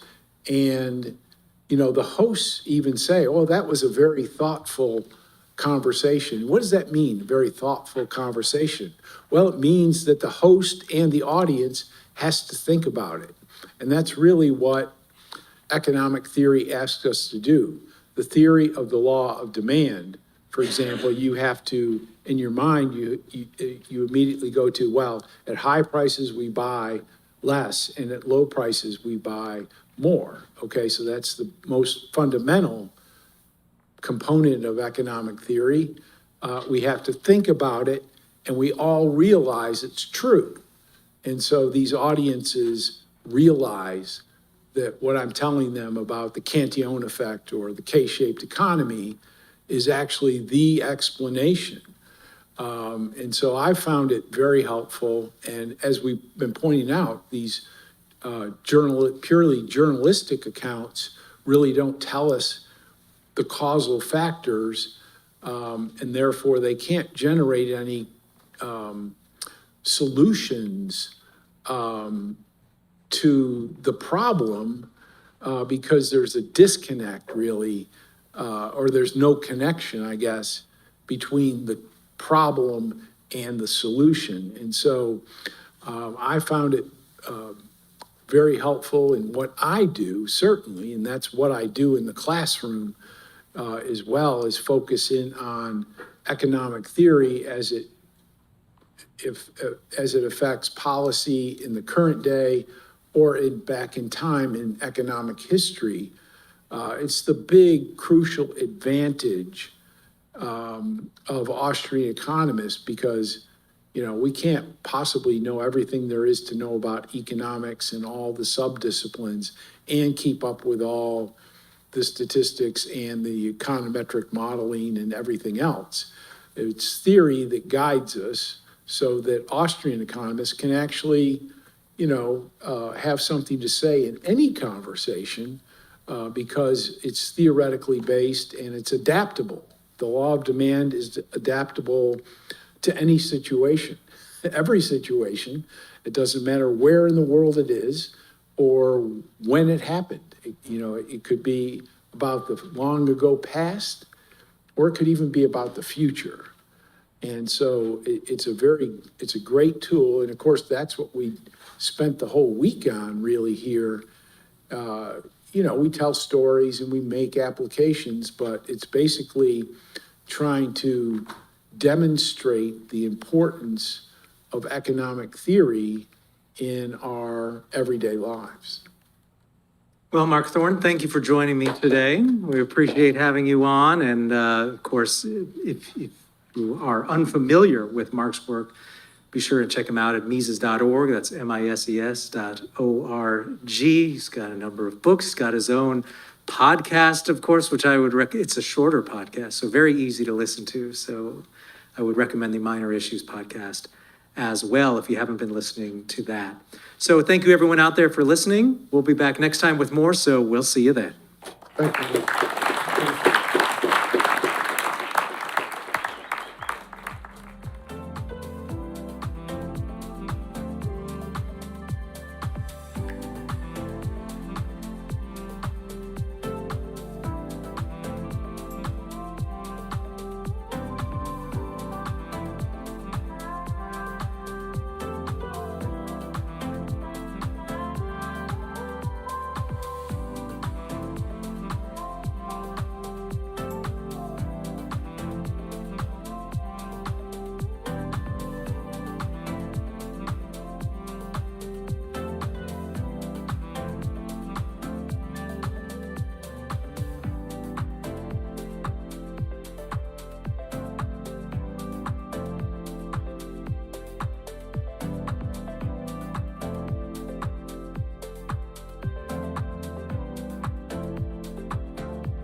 All right, I'm going to go ahead and get started because we have two back-to-back talks. So I'll talk for 30 minutes and then hand it right over to Tho. So you've obviously heard a lot of lectures and hopefully learned a lot about economics over the last week. That is, after all, what Mises is all about. And really that sort of pure Austrian theory, value-free, Misesian, Rothbardian, causal realist, it lies at the core of what we're all about here at the Mises Institute, but it's not all we focus on, right? A lot of our work seeks to use that theory to explain and analyze the real world. That's true for much of our scholarship, and it's true for our more popular content or content aimed at the layperson, articles, podcasts, etc. And through all that, with the popular content specifically, that analysis can get a little less value-free. Or to say it another way, while Austrian theory doesn't prescribe anything in itself, there are generally some commonly concluded policy positions of what you all learned this past week. And you know this, I'm sure. Austrians are not fans of central banks. Those who identify with this school of thought are virtually all in favor of abolishing them. Here in the US, which is what I'm going to focus on mainly with this talk, that of course means abolishing the Federal Reserve. In fact, going further, Austrians typically want there to be no government involvement with money at all. We want to return to sound money, or money determined by the market. Austrians tend to be against taxes too, and specific kinds of taxes. In the US, there's a lot of Austrian opposition to the income tax, as well as the hidden inflation tax, which we talk a lot, but that's covered under our opposition to central banking. So we're against taxes and want them minimized or abolished, and we're against all other market distorting interventions, things like price controls and restrictions on trade of all kinds, foreign and domestic. So we want to end the Fed, abolish the income tax, at least, ideally more, and we want no government interventions in the economy. This is generally the domestic economic agenda or platform that we at the Mises Institute are known for, that thinkers like Rothbard are associated with, and that political figures like Ron Paul are famous for. And these ideas have enjoyed some periods of popularity, most recently in the wake of the financial crisis with the rise of the Tea Party and the Ron Paul presidential campaigns. A lot of that energy has since shifted for the moment to the MAGA movement, but there's still a pretty robust strain of self-described libertarians, Tea Party figures, and those who identify with Rothbard and Austrian economics who are continuing to voice support for these laissez-faire ideas. However, something that has become very clear to me as I've been working here at the Mises Institute is that when we add our position on war, we lose some people. We are, in case any of you are unaware, harsh critics of both state intervention in the domestic economy and state intervention in countries and conflicts abroad.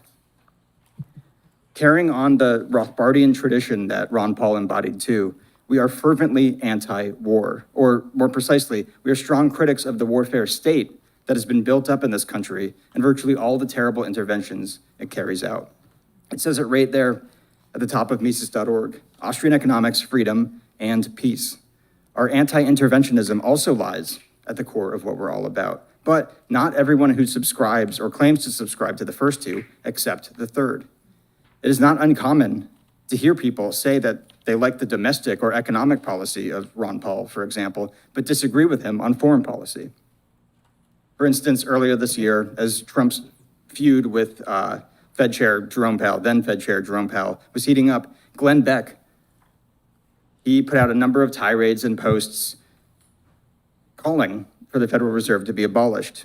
In one post, he basically calls for Ron Paul to be named Fed Chair to bring about an end to the central bank, all while it's not captured here because he's since changed it back. But at the time, his profile picture on X was the lion and sun flag of Iran, basically the pre-revolutionary Iranian flag. And so, basically, he was calling to end the Fed and celebrating Ron Paul's position on sound money while signaling his support for a regime change in Iran that Ron Paul himself was and continues to make it his absolute priority to oppose.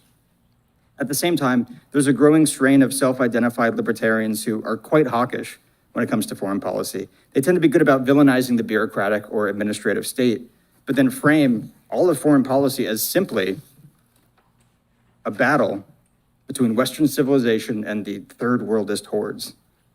At the moment, these types have really rallied around Argentina's president, Javier Milei, who presents himself as a radical libertarian and Austrian economist who is battling the administrative state while also expressing an almost obnoxiously passionate level of support for Israel and the emperor and then the empire run out of Washington, D.C. more broadly. Okay, so why does this really matter? I mean, not everyone has to agree about every policy. And if we're going to have war hawks, isn't it better if they're good on economics than bad on economics? I mean, yeah, sure. I prefer that generally people are good on economics. But I do think this is really worth digging into because I do not agree with the characterization that some like to put forward that our opposition to the warfare state is some kind of extra thing added on top of our economic philosophy that you can kind of take or leave. I think that being pro-market and anti-war, just like it says there at the top of bluerockwell.com, that is the only coherent position. That a foreign policy that seeks to maintain or even expand a global empire through an endless series of wars, foreign aid, and covert interventions is entirely incompatible with the laissez-faire, free market, Austrian-influenced system at home that these conservatives and hawkish libertarians claim to support. In fact, not only is it incompatible, it is downright impossible if we focus on the economic requirements of the current warfare state in Washington. Wars are extremely expensive, but even more expensive is fighting multiple wars at once, arming proxies in another, constantly staging hundreds of thousands of troops at hundreds of foreign bases, supplying and maintaining all of those bases, attempting to keep the entirety of the world's oceans secure with a massive navy, collecting intelligence on nearly every country on Earth, and everything else our military and national security state does. It's a major resource drain on the United States. At the moment, the federal government spends roughly $900 billion a year on the Department of Defense alone, or the Department of War, as the Trump administration wants us to call it. That's around $1 billion every 10 hours. It's larger than the GDP of most countries. And beyond the Pentagon, there's also the hundreds of billions of dollars that go to the more covert side of the warfare state, which goes by the euphemism, the intelligence community. There's also all the money that goes to veterans programs every year, which now exceeds $330 billion. So we're talking trillions and trillions of dollars spent in your lifetimes on all these programs with no indications it'll do anything but increase in the near future. And to get more Austrian about it, as large and dramatic as these raw budget figures are, they actually underemphasize the true cost. It's not merely that the Pentagon consumes $900 billion in cash every year. It's consuming a tremendous amount of capital and labor.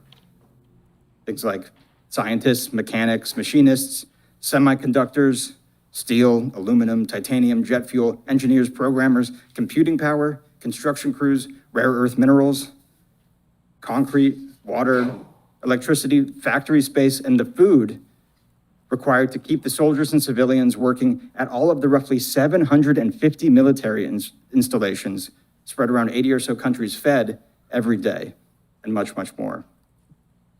The cost of all this is not only the dollars taxed, printed, or borrowed to pay for it, but also the value of everything that is never produced with all that capital and labor. That cost is not possible to measure in full, but it is real and it is substantial.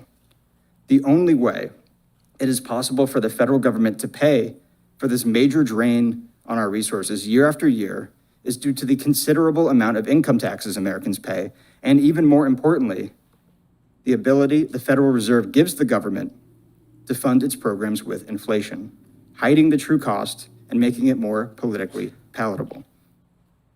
Those are two components of the current domestic system that many conservatives claim to want to see greatly rolled back, and most self-described libertarians want to see abolished. But imagine trying to fund the current warfare state with no income tax or no Fed. It's impossible. It can't be done, not without drastic cuts. Income taxes make up over half of the revenue the federal government collects every year, and without them, Washington would be left pulling in about $2.5 trillion, the majority of which, about $1.75 trillion, is at least supposed to go to Social Security and Medicare, and really is, if we're being honest, also collected through an income tax that's hidden under a different name. But even setting that aside, with that money slated for those programs, that means the available federal revenue has fallen to around $750 billion, already short of the $900 billion that's currently spent on the Pentagon alone. It's obviously not workable, especially considering in this thought experiment, the Fed is gone.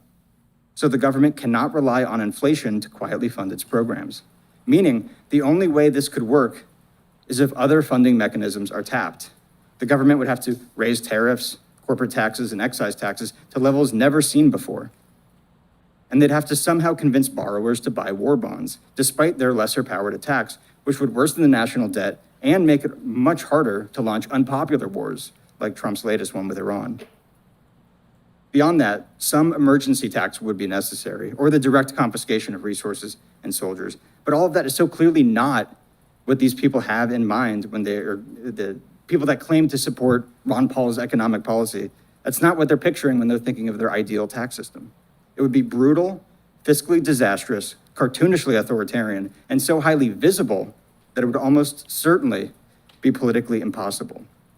And remember, that's just to maintain the warfare state at current levels, not the levels it would need to grow to if these interventionists got all the wars they're advocating for. It just doesn't make sense. It's not a coherent or possible combination. But for the sake of argument, let's assume that it is.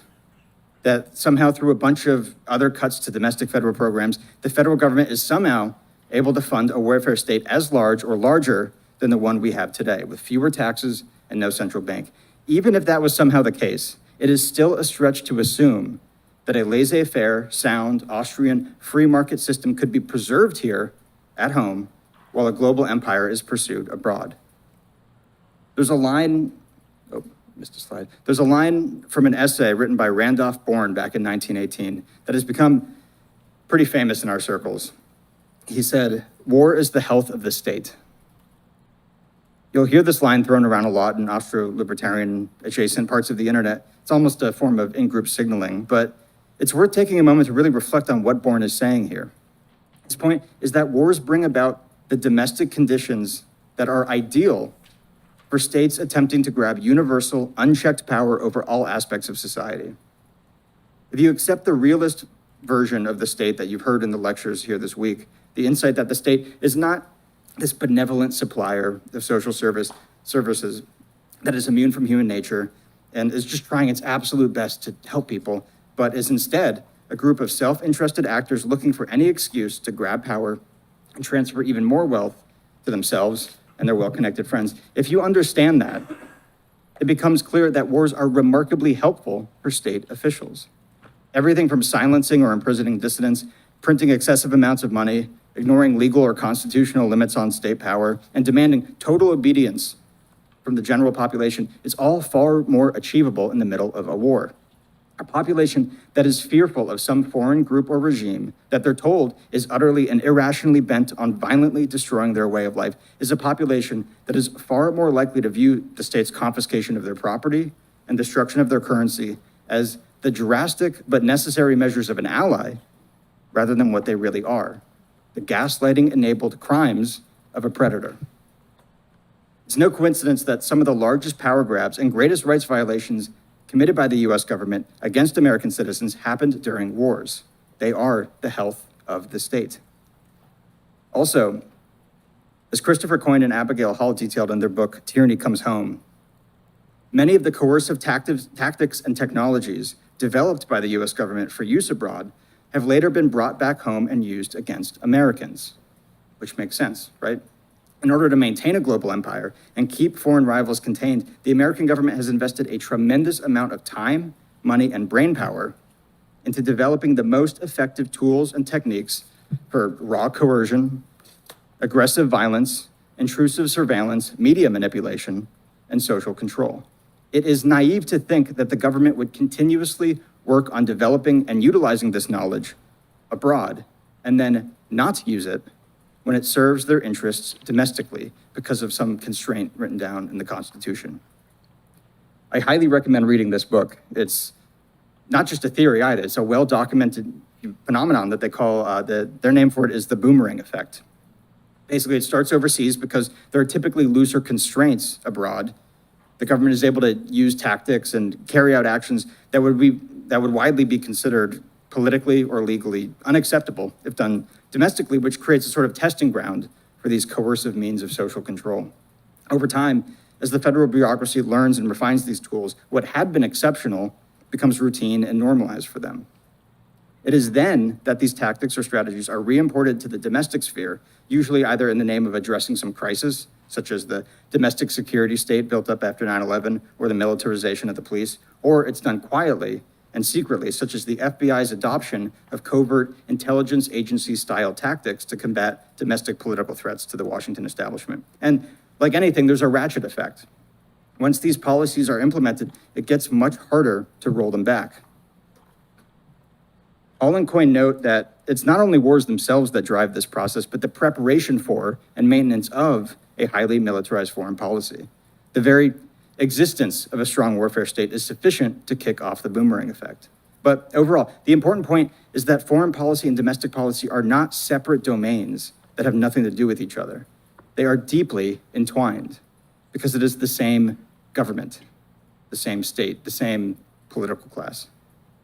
And again, it's wrong to assume that if you empower them and task them with becoming experts at using force and manipulation against regimes and populations abroad, that won't be used against us too, when it's useful for them. It's not even a hypothetical, it's what they're already doing. But even if we had some full-on change in regime here and there was an entirely different group of people in power in DC, it is still naive to think they can be trusted with the power to warp our markets and trample on our rights because they promise not to. Finally, I'll just quickly note, it's not economic at all, but we've talked a little bit about property rights. And so it's also worth mentioning that Washington's imperial project is fundamentally at odds with the respect for property rights that a lot of libertarians and small government conservatives claim to support. From a Rothbardian perspective, the American crime has carried out countless literal crimes at home and abroad in the many decades of its foreign interventionism, which is something that many self-described libertarians have been dismissing as an unfortunate but necessary short-term evil to defeat the foreign policy villain of the moment for at least 74 years, and likely will for years to come. Every single new war is presented as the last hurdle to clear before the region in question experiences lasting peace. So if we can just shut up about rights violations for a couple of months, all of these economic and ethical burdens will go away. If you zoom in on any specific conflict, you can understand how that might be convincing to some, but after decades of doing this over and over again, it should be clear that this is an excuse, not a genuine reason to ignore the state's crimes. It also doesn't get said enough that beyond the ethical actions of the US government, it is also wrong for self-described libertarians outside of the United States to demand that the US government provide their country with security, overthrow some domestic or neighboring political leader they don't like, or conduct wars they're generally a fan of with wealth forcibly extracted from the American people. But zooming back out, the overall point is that you cannot have a truly free society with the kinds of free markets Austrians, libertarians, and some conservatives claim to want at home, and a hyperactive warfare state abroad. Just as, in the same way, the warfare state cannot exist in a truly free market with low or no taxes, no central bank, and a genuine private property norm. It goes both ways. Those who try to isolate Rothbard or Ron Paul's economic or domestic policies from their non-interventionist foreign policies are wrong. The two must go together. Now, that may all be true, but if anything, isn't that a mark against free markets? That's, of course, how a lot of conservatives see it. They may be genuine in their support for free markets, but will make the point that in a world as dangerous as our own, national security has to be the priority. I mean, isn't it necessary to first make sure we're safe from foreign threats who want to do us a hell of a lot more harm than our own government before we have the luxury of optimizing economic efficiency? Again, this might sound reasonable, but only if we're hyperfixated on the conflict or geopolitical villain of the moment. If we take a step back, it's clear that this is an unbelievably dishonest framing of the situation we're in. The ever-expanding, wealth-draining, conflict-amplifying warfare state that we're forced to live under and bankroll is, again, not unique from other parts of the government. It is part of the same bureaucratic buildup we've seen take place across the entire federal system. Just about every American knows that in the early days of this country, the federal government looked very different to today. And that isn't very controversial to say. It was incredibly small and largely irrelevant to the daily lives of the American people, at least compared to now. And notably, the people who worked for the federal government were almost entirely either elected or appointed directly by elected officials. But that is no longer the case.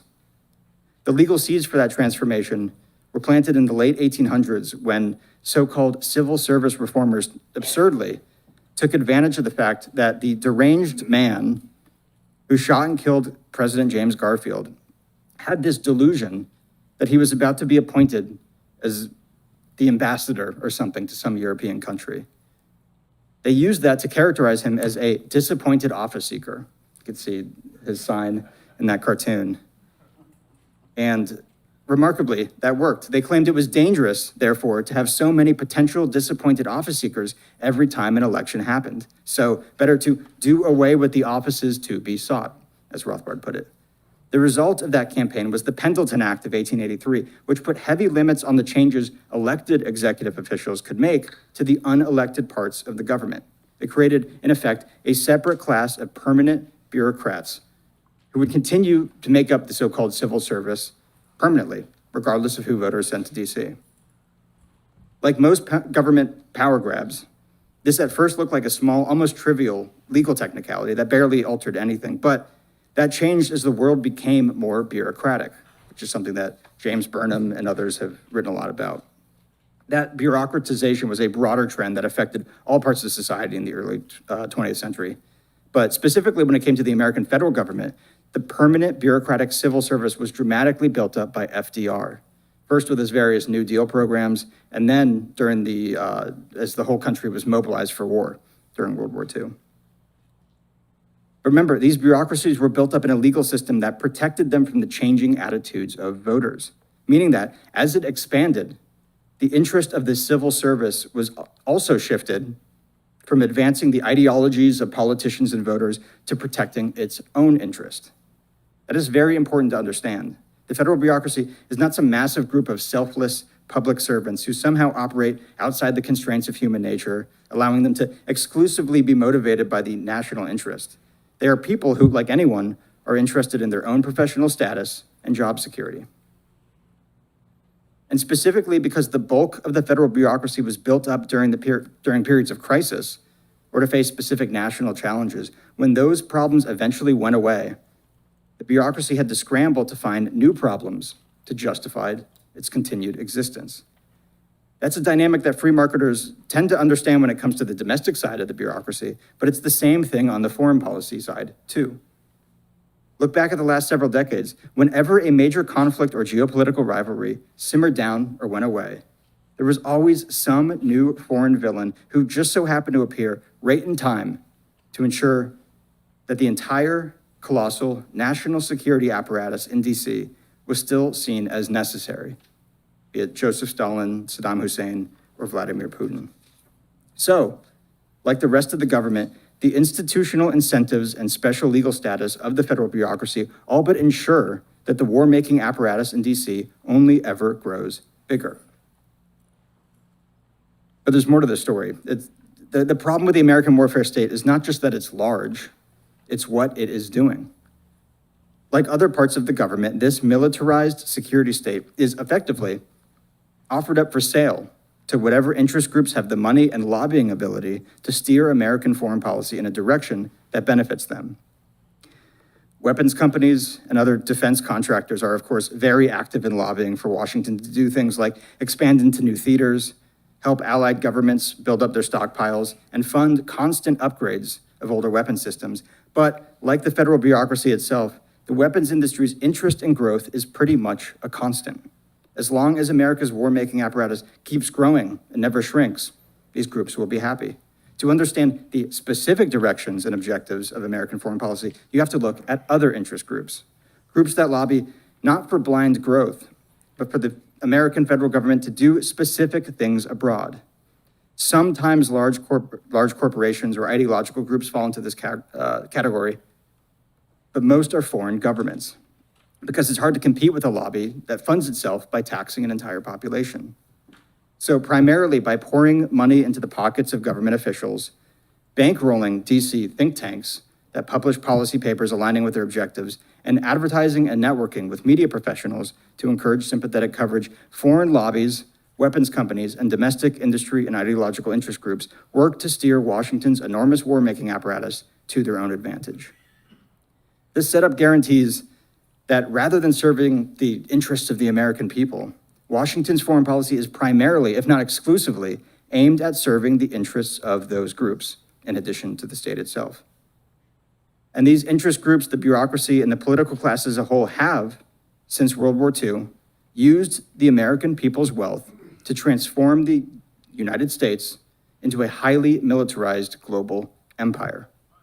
And that extremely expensive and ever-accelerating imperial project is killing the institutions and norms that had made American society wealthy and socially cohesive enough for this empire building to even be possible in the first place.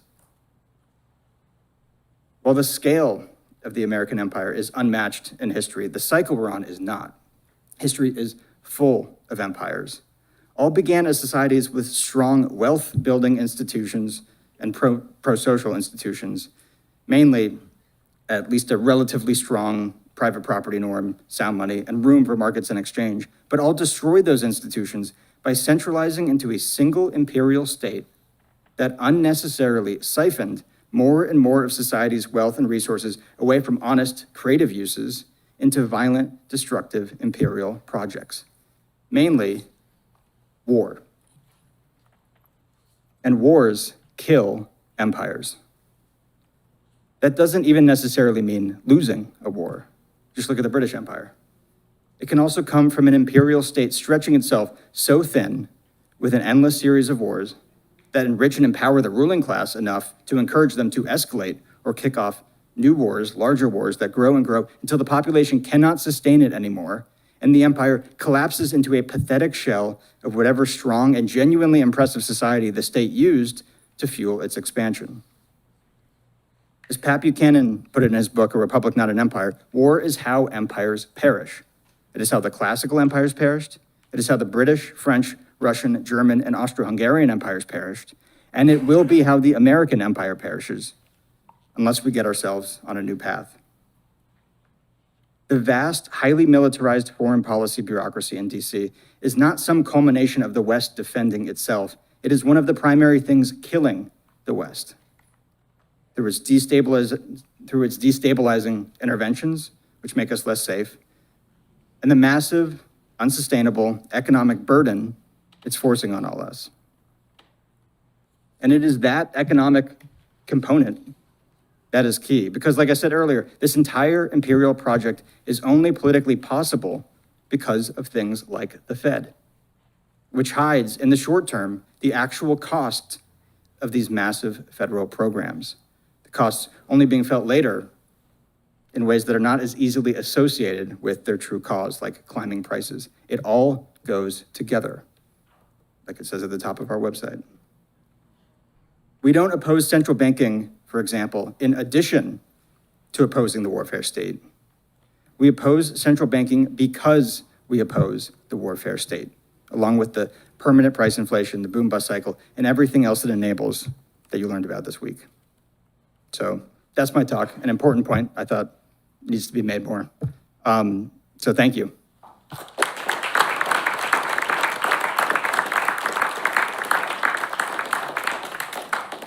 So like I said at the beginning, we're gonna go right into Tho Bishop's talk about neoliberalism. I collect all my papers.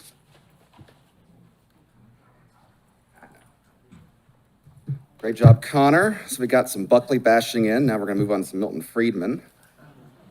So my topic today is the Rothbardian revolution against neoliberalism. So at the beginning, it's important to figure out, is neoliberalism really a thing? I mean, hear this discourse regularly. The end of neoliberalism has been a very big topic in various very serious opinion blogs, right? The rise of populist movements around from both the left and the right typically are pointed to examples of it failing. But then from an historical perspective, we get a lot of people lumped into this label. We have typically Reaganomics and Thatcherism, one of the go-to examples, Pinochet often thrown in there, of the Chicago boys. Then we have some revisionists that say, actually, no, it started with Jimmy Carter. So he gets lumped in. Bill Clinton, of course, neoliberal. Tony Blair, definitely neoliberal. Obama, certainly neoliberal. Biden, also neoliberal. Trump, neoliberal. So is there something that connects all these people, or is it kind of just a made-up word? And I'm actually going to argue that, yes, there actually is a very important connection between those political figures. But we do have people like Phil Magnus that just view neoliberalism as a slur, right? It's the N-word of economics.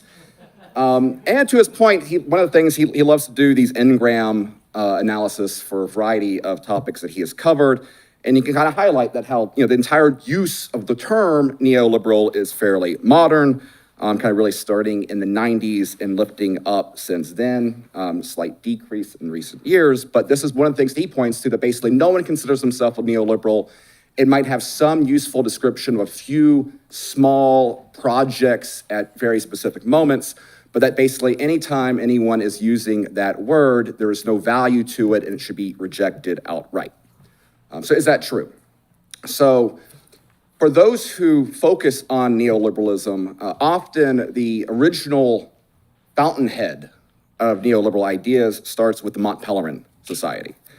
And so I'm going to be doing some book pitches before you guys leave the bookstore today. So one book, if you're interested in this topic, I highly recommend Dr. Guido Holzmann's Last Night Liberalism, probably my favorite book in the bookstore, besides the Cronyism series, of course, because those are off the presses right now. But I'm going to be pulling from him for some of the next slides. Also, the audiobook is great, highly recommend. The Mont Pelerin Society had begun as an ecumenical understanding, bringing together purebred liberals of the classical tradition and neoliberals who endorse interventionist schemes to one degree or another. And I think this is important because there's a lot of efforts to try to homogenize the Mont Pelerin project, to homogenize the thinkers here. They all seem like classical liberals, they all seem like free market folks, and therefore you have people that kind of lump them all together, missing some important differences. We'll talk about some of those critics here later in this presentation. But one of the ways to organizationally look at the Mont Pelerin Society is really between two competing classes. On one side, you had Hayek, who was the first president of the Mont Pelerin Society, obviously representing the Austrian tradition there. But you also had, who's the first secretary of the Mont Pelerin Society, Albert Honold. This is a very low-res picture, but it's the only one I could find. I had to cut out William Röpke because I didn't want to bring him in the conversation quite yet. But he was a Swiss economist, a businessman. He brought a lot of Swiss money to it, and so a lot of the big financiers of the early Mont Pelerin societies, a lot of what was like the U.S. Volcker Fund, some of the free market institutions in the United States, but also Swiss money. And so he had a lot of organizational power that came about as a byproduct of being the man in Switzerland with those financial connections. Of course, Mont Pelerin Society getting named from its original hosting venue. Now, what's very, very interesting is that at this time, again, we're talking about post-war Europe, one of the big leaders being talked about was Ludwig Erhard, who was an economic minister for Germany. He helped bring about some of the quasi-liberal reforms in Germany. Actually had to go against Western demands on when he abolished price controls, right? America didn't want him to do that. He did it anyway. There were some successes there. And so because of his successes, he was a big rock star during this time. But someone who was not a big fan was Ludwig von Mises and his colleagues. Here's a correspondence. You can find this in the Grove City Archives. Hans Hellwig, who was a friend of Mises. Men such as Erhard have, strictly speaking, not much to do with classical liberalism. Earlier classical liberals would have made no bones calling them social democrats. They would not have called them even socialist liberals or even socialists of the chair. Mises agreed. I have no illusions about the true character of the politics and politicians of the social market economy. Erhard's teacher was more or less kind of a Kennedy bro, to simplify Mises's language there. Holzmann goes on to explain further context that Erhard's success changed the Mont Pelerin Society, sweeping in the very themes that Mises had stressed should be excluded. He was worrying that the adoption, the acceptance of interventionism schemes from this group of what was supposed to be the fountainhead of a new generation of liberal thought, would undermine everything. In particular, they saw needs for antitrust and possibly virtues of credit expansion. And so like this, they saw this as rotten seeds within the Mont Pelerin Society agenda. And we're gonna go back to Hunold. As I found this point interesting, is that there was a lot of tension brewing between Hayek and Hunold and some of these different strains of thought. And so eventually Hunold and Hayek both leave their leadership positions, but this creates sort of a power vacuum within the Mont Pelerin Society. And as Dr. Holzman explains, that power vacuum was not filled with Austrian libertarians, but rather economists from the Chicago School. So that's a little bit of the prologue there. So now let's enter our main character of this talk, Milton Friedman, Uncle Milty. We're gonna write again. So when it comes to the use of the term neoliberal, one of the major figures that actually did use this term was Milton Friedman, though he used it once in an essay in the 1950s. So some will say, oh, well, he used it once, it doesn't describe it. But I think there are some seeds here that you can see percolated his thinking going forward. So in his article in 1951, Neoliberalism and Its Prospects, he was describing that the doctrine, sometimes called neoliberalism, has been developing simultaneously in many parts of the world, and in which case in America is particularly associated with Henry Simons, that name is gonna come up again. Neoliberalism would accept the 19th century liberals' emphasis on the fundamental importance of the individual, but it would substitute for the 19th century goal of laissez-faire as the means to this end. He prefers instead the goal of a competitive order that would require some government regulation. There can be little doubt that the Sherman antitrust laws, despite the lack of vigorous enforcement, are one of the major reasons why America has been more competitive than Europe. The revision of monetary stability would require reform of the monetary and banking system to eliminate the private creation of money and to define rules to promote stability. The provision of money, except for pure commodities, cannot be left to competition and has always been recognized as an appropriate function of the state. Now, it is to be fair to Uncle Milty, Friedman's views on antitrust changed, right? My argument is not that Milton Friedman has been a lifelong, passionate defender of the Sherman Antitrust Act, but he clearly, I think there's the core of this that I think does play out in the rest of his career is that he rejected the notion of a purely laissez-faire society. He was very good as a communicator of libertarian principles. A lot of his popular libertarian work is very useful, very fun, right? It can be a good teaching exercise. But he also, he wrote about how obviously liberals were not anarchists. He saw a need for the state to help manage some of these issues. And he very clearly saw the importance of the government control of the banking system, the government control of money. He was a monetary socialist, and we're going to highlight some of that going forward. So let's go back to Dr. Holzman. The roots of neoliberal ideology went back to at least the 1880s, 1890s. And the German economists of the historical school and their American disciples became convinced that industrial concentration has harmful effects. So again, this helps sow the seeds of the need for antitrust law. And he was basically showing that the neoliberals were sort of a proto-version of those that advocated for the New Deal, to simplify the rest of the quote.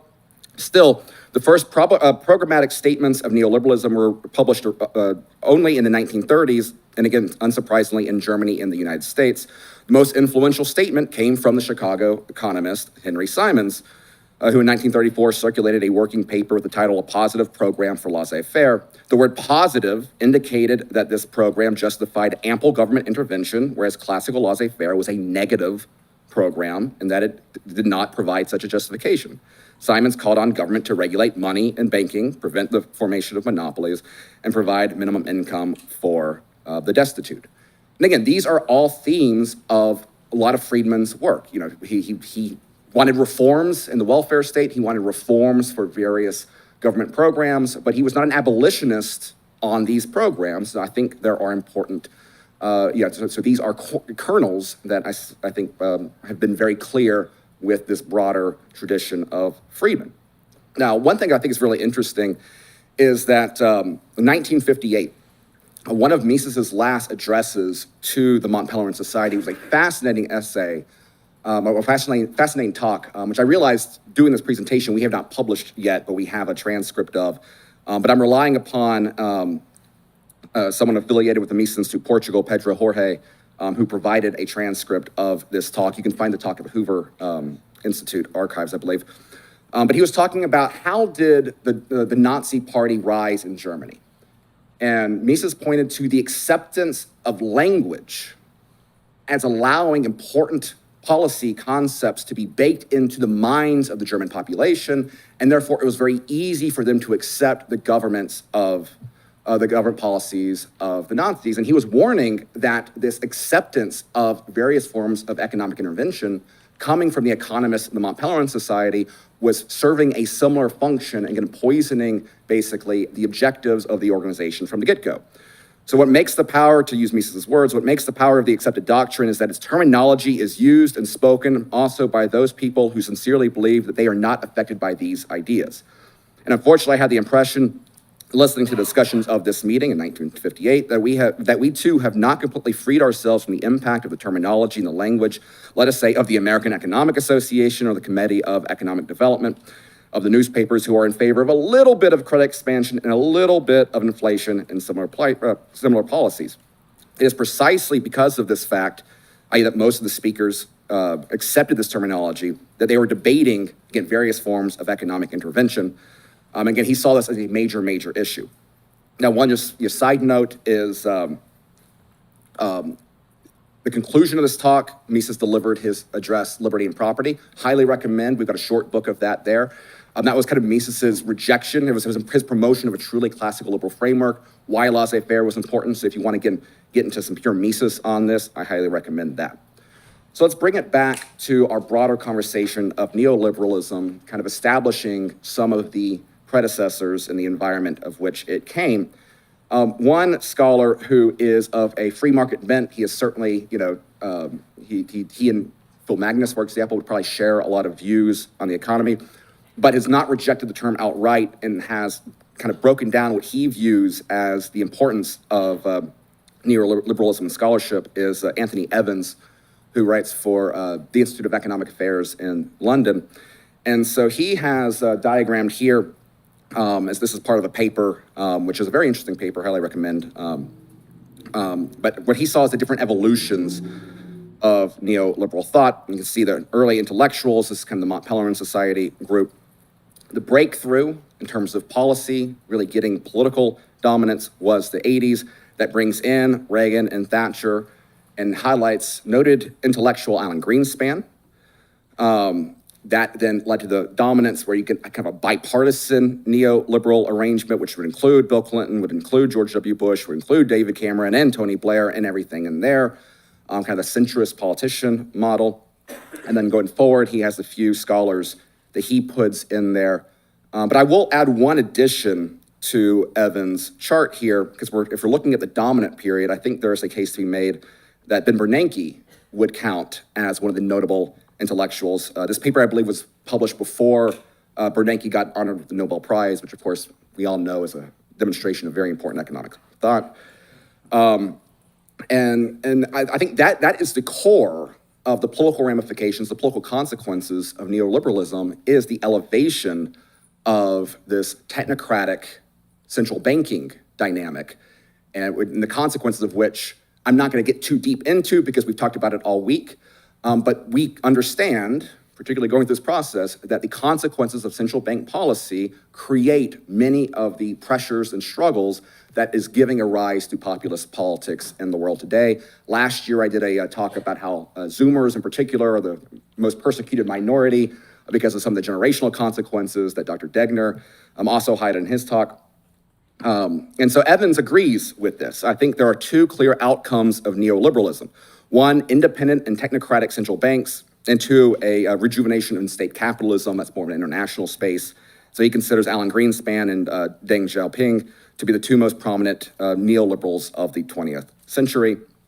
But when it comes to Friedman, and you highlight and try to tie the consequences of modern central banking to Milton Friedman, I'll often get this pushback, oh, well, later in life, Milton Friedman saw the dangers of central bank discretion. He wanted to replace the Fed with a computer.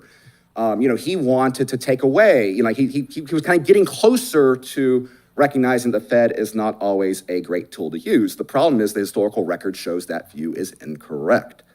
Here is an article published in 2006. The occasion is you're talking about Alan Greenspan. And here you have Milton Friedman explicitly endorsing, over the course of our long friendship, Alan Greenspan and I have generally found ourselves in accord on monetary theory and policy with one major exception. I have long favored the use of strict rules to control the amount of money created. Alan says I am wrong and that discretion is preferable, indeed essential. Now that his 18-year stint as chairman of the Fed is finished, I must confess that his performance has persuaded me that he is right in his own case. And he's saying, like, oh, you need a good Fed chair, you need more Greenspan, right? But he liked the very aggressive policies of Alan Greenspan. And Alan Greenspan was a revolutionary Fed chair. He was very aggressive in his use of these tools. If you want a great book on this, The Lords of Easy Money, it's a fairly recent book, really highlights how much Greenspan changed the Fed, the whole rise of Fed speak to make the Fed less transparent and less digestible as part of the Greenspan motif there.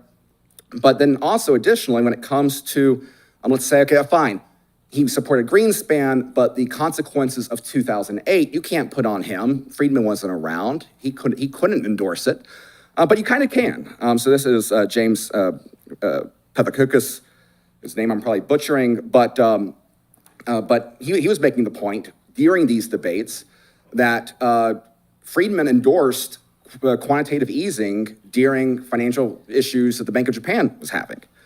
And so Milton Friedman, this is him, this is James quoting Milton Friedman in his work here, that, you know, he's identifying and articulating how quantitative easing could have been applied in the Bank of Japan situation, which is essentially the playbook that Ben Bernanke used during the during the housing crisis and the Great Recession. And of course, this should not be surprising. One of the, Ben Bernanke's famous moments was him honoring Milton Friedman and saying, thanks to Milton Friedman, we know the Fed created the Great Depression. It'll never happen again, right? So this is very clear that, there's a very clear intellectual defense here from a Friedmanite perspective. The consequences being things that we've talked about this week. So eventually, the neoliberals are not that far off from the George W. Bush approach that sometimes you must abandon free market principles to save the free market system. Now, there is an additional form of critiques of neoliberalism that I do want to briefly address as well. And so one of the prominent New Left historians of capitalism is Quinn Slobodian. He views neoliberalism, again, originating from the Mont Pelerin Society, and very much in his narrative that the goals of neoliberalism were very much informed by the Austro-Hungarian Empire, and that the goal was to isolate capital from democratic politics. And so thus you have the creation of various global institutions, particularly the Free Trade, World Trade Organization is one he points to as one example of this, the IMF, the World Bank, right? That these are international institutions meant to pressure democratic governments to protect markets. And Quinn Slobodian is very obviously a political leftist. He's very explicit about that. But you can find a lot of interesting work, a lot of interesting narratives from his work. Same way that Rothbard read New Left historians for a variety of eras, I would encourage Austrians interested in economic history to engage with Slobodian. I'd check the quotes. He's not always reliable on quotes. Phil Magnus has some good commentary on that. But the similar argument that people in our camp are globalists by nature is also a point that Yoram Hazony of the National Conservatives have made, that basically the libertarian efforts, and he points to particularly Ludwig von Mises, that we want kind of a one world government of liberal universalism. Of course, this is not what Austrians have actually advocated. This is a great collection by Joe Salerno who has a few essays in this topic, but here you have him highlighting Mises's views on the nationality principle.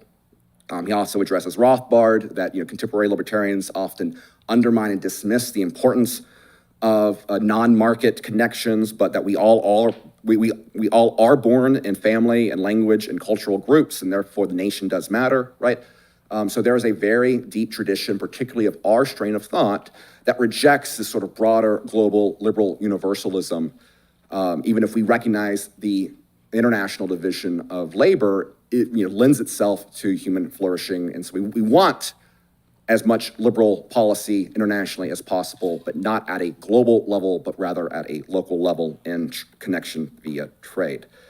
What I also think is interesting, and it wouldn't be a talk of mine if I don't bring up the Rothbard-Rockwell report, is that with Quinn Slobodian's focus on the World Trade Organization in particular, this was a particular point of emphasis that Rothbard and Rockwell and many in our orbit were making in the 90s. This is a fun little article he has about the midterms after the 94 election that put Newt Gingrich as Speaker of the House. And he's talking about the immediate betrayals of the Republicans after that. But he also highlights, let me see if I can laser it. He talks about how the particular battle over trade, how the Mises Institute World Trade Organization reader actually helped change the opinion of a prominent Republican senator, which is very interesting. And so again, this was a point of emphasis from people in our orbit. So how did Rothbard view this? Let's bring Rothbard properly into the conversation. And so again, we talk a lot about the economic critiques that Rothbard has of Reagan, of Friedman, of these different camps. You can find all of that at Mises.org. But I'm looking more at movements. And so one of my favorite articles to quote is a 1977 article, A Theory of Libertarian Social Change. And here Rothbard is contrasting and critiquing the traditional classical liberals of the Chicago School. He talks about in the 18th and the first half of the 19th century that classical liberals were not only a consistent intellectual movement, they were leaders of a genuine mass movement. Indeed, they led the masses in their attack on the aristocratic monarchical old order. They were not afraid of bringing the masses into social and political action because they realized that the interests of the masses were in opposition to the exploitation of the elite. But by the mid-19th century, the English classical liberals began to sit on their laurels and their partial triumphs and to begin concentrating, as Hayek points out, on short-run details rather than on the broad view. In particular, they abandoned natural rights and moral principles for utilitarian and ad hoc cost-benefit analysis for these concrete issues. For their emphasis, and Friedman, and even more in his followers, such as Becker, Peltzman, Alchian, Tullock, and et cetera, they're not at all on general principles. They're focused not on general principles, let alone on moral principles, but on ad hoc, empirical, and mechanistic analysis on concrete issues, and strictly on efficiency and cost-benefit grounds.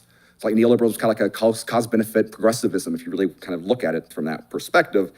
And hence they have the same errors as did the classical economists and liberals, and they will likely to meet the same fate in the long run. And we're kind of seeing that play out right now. The Republican Party has been the party of Milton Friedman, and now it's being challenged by kind of the heir apparent of the Trump administration, at this point, J.D. Vance. And of course, his rejection of Friedman is not towards a Rothbardian position. His argument is that, oh, we need more Hamilton, right? We need to go backwards. We need to have more European conservative thought rather than this whole classical liberal project that America was based off of, right? And so I think this is a very dangerous trend because obviously the left, we see rising democratic socialism, but now we see the right, increasingly hostile to the classical liberalism that made America rich. And I think there are inherent inconsistencies and fallacies within the Friedmanite approach to the defense of free markets that has emboldened this. So if we're thinking about what does neoliberalism look like as an organizational structure, as a movement, we have intellectuals, which again, I'm going to simplify as Milton Friedman. My position is not all of our sins should be cast upon him, but obviously I think anyone who considers Milton Friedman to be the saint of modern free market thinking is missing some very important things. They are empowered by think tanks such as, and this is not an exhaustive list, but AEI would include it, and I would include Cato. And it's not because of drama around the Koch brothers. It's just that they have been an organization that's been very proud to promote the fact that they have hosted various Federal Reserve chairs in their career. So like their views on the Fed and the importance of that office has been baked into events that they have done. And when we think about the popularizing component of neoliberalism, because any influential political movement must have popularizers, we have basically the modern financial press. And so most business journalism comes from a neoliberal lens where it is, again, reverent to the central bank, right? It is, there is a respect for these institutions. They are not anarchists talking about burning everything down, right?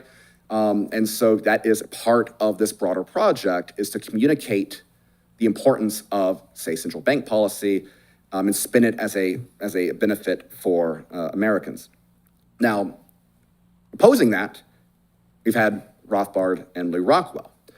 And Lew Rockwell's place here is very, very important because he has been the institution builder. He's the one who founded the Mises Institute.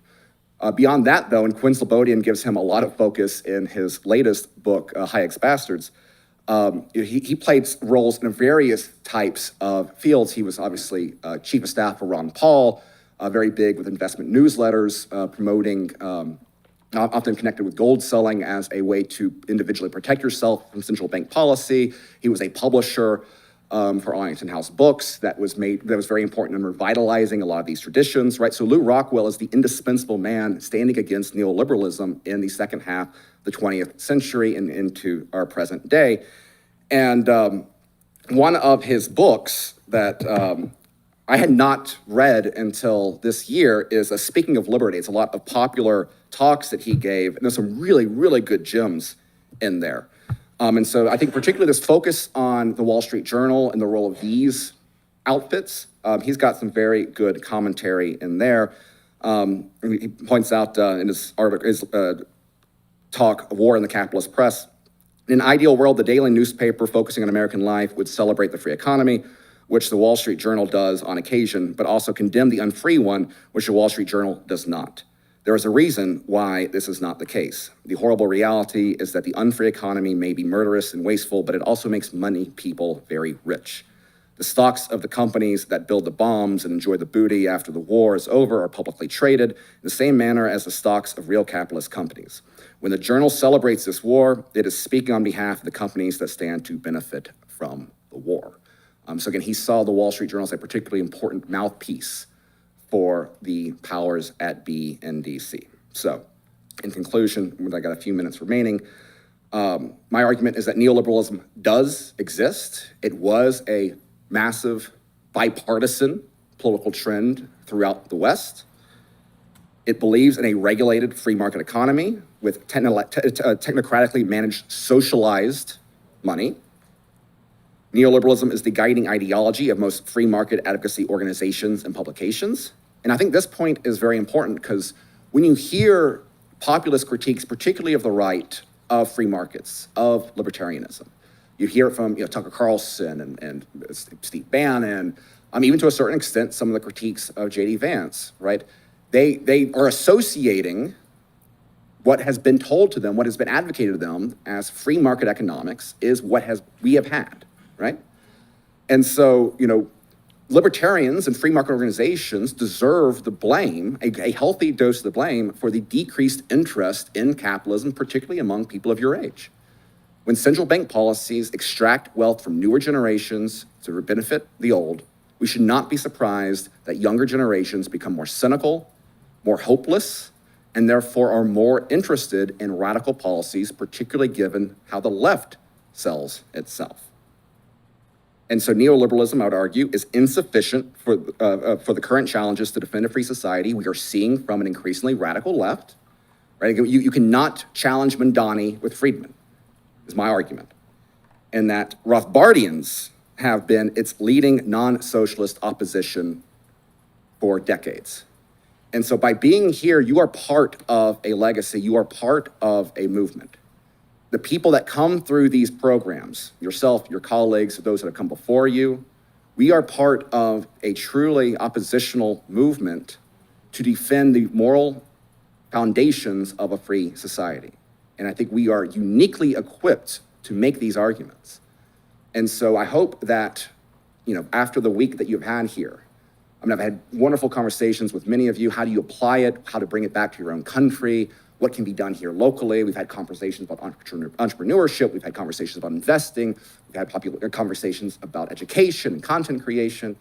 All of you are now members of a very unique organization, a very unique movement, and free society requires us to be connected, to be active, to care, and we have a tremendous, incredible legacy and resources to help make that effort. So we all are Rothbardians against the neoliberal order, and we can provide an alternative to rising socialist influences in the US and abroad. Thank you very much.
I don't blame you.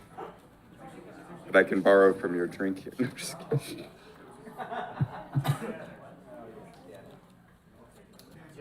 No, I was serious.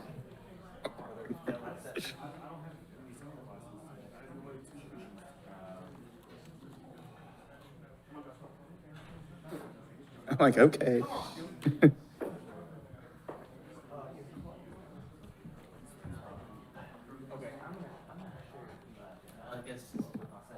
Yeah, mate, thank you.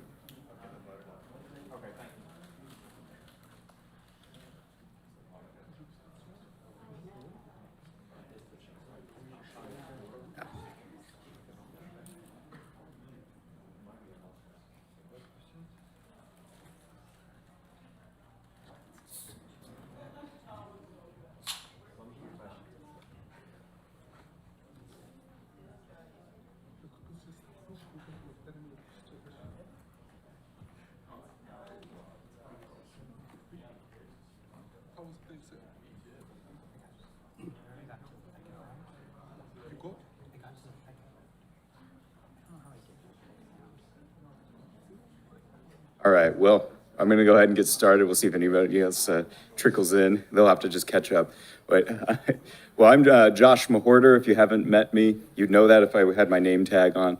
I'm the assistant editor at Mises.org, so I read all the articles with Bill Anderson and our boss is Ryan McMaken. And today I'm going to talk about the concept of luck, which a lot of egalitarians like to use and make themselves feel better that, well, the only difference between me and Elon Musk, which I know there are problems with him, cronyism and stuff, but the only difference between me and the super wealthy is they just got lucky.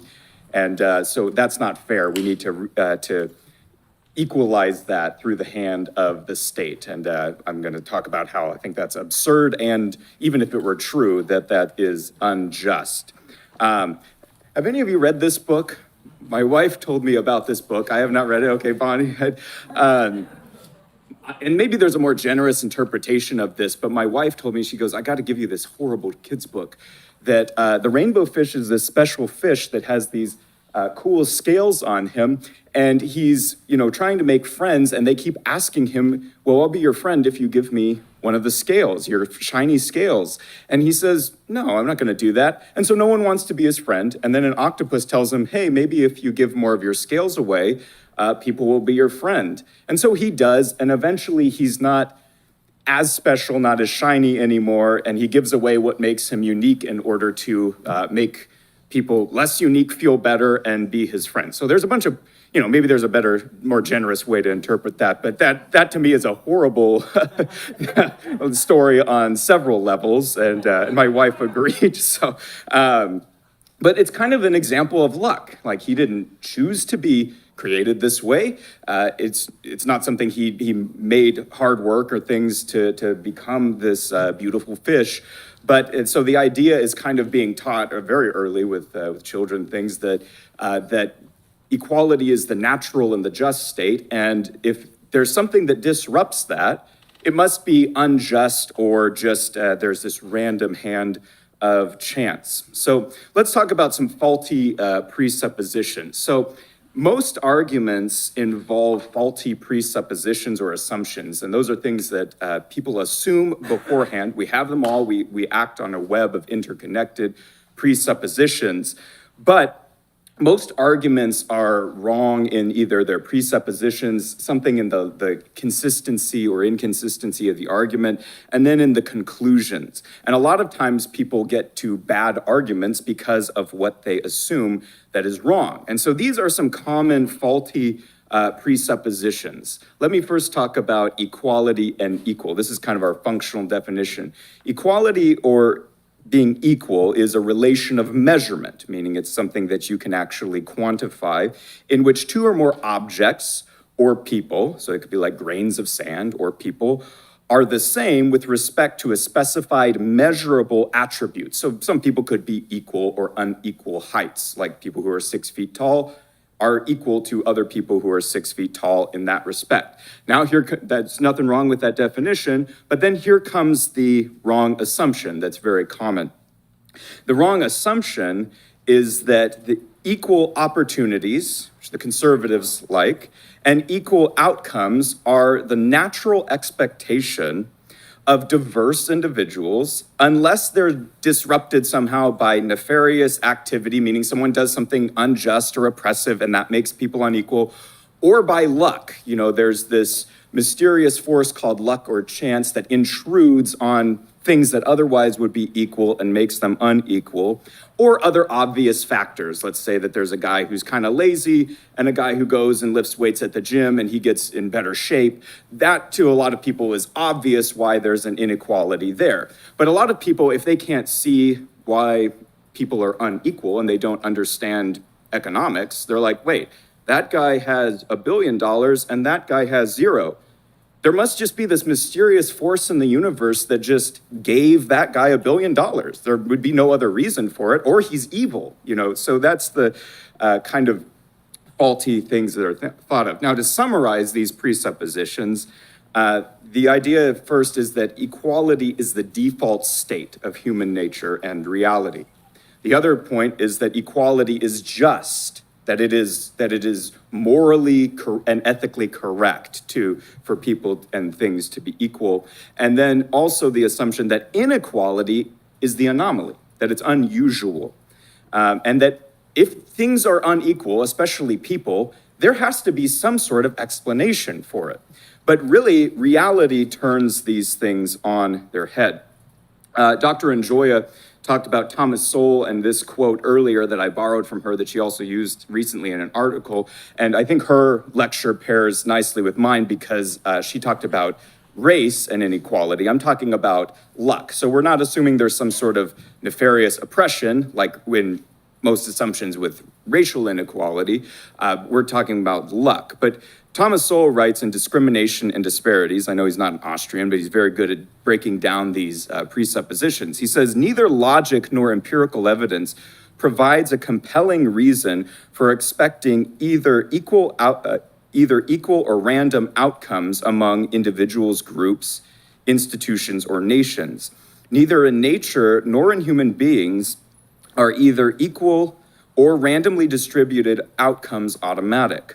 On the contrary, grossly unequal distributions of outcomes are common both in nature and among people in circumstances where neither genes nor discrimination are involved. So inequality among things and people is actually the normal state in reality. But the egalitarians would have us believe the opposite, that equality is normal and you have to explain inequality. And so one of the points to make here, and then I'm going to quote Rothbard and come back to this point, is this is a fundamental reality of the structure of reality itself and of human nature. Humans always and necessarily exist in a world of scarcity, change, meaning we're changing all the time, so you wouldn't expect people to continue to be equal unless they're static. Temporality, meaning time, finitude, limits of space, diversity, which they always like to put diversity and equality together, but they're actually opposing values. Subjective valuation, so equality is often determined by, well, what do people subjectively value? If I value a piece of bubble gum more than $1 and I trade $1 for you, we're unequal relative to money, but we are both better off. And then judgment, action, and choice. All of these things would lead us to expect that humans would be unequal without necessarily there being luck, chance, or oppression or discrimination, even though those things do exist, but those are not the main explanations for inequality. Rothbard writes in Egalitarianism, A Revolt Against Nature, he says, mankind is uniquely characterized by a high degree of variety, diversity, and differentiation. In short, inequality. Okay, so Rothbard says that inequality among diverse humans is natural and to be expected, and it is a revolt against the structure of reality and human nature to try to make humans equal, especially by force. Okay, so let's talk about some other points here. I mentioned here why humans are not equal and we not expect them to be, but some other problems with the idea of egalitarian equality.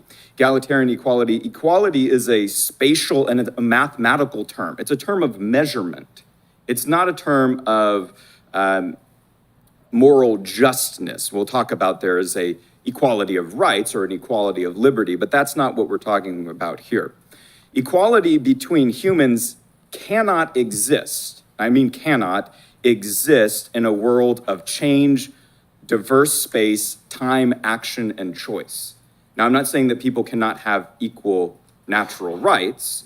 I'm saying that material equality between people would never come to be the case in a world that is constantly changing, we are in different physical locations.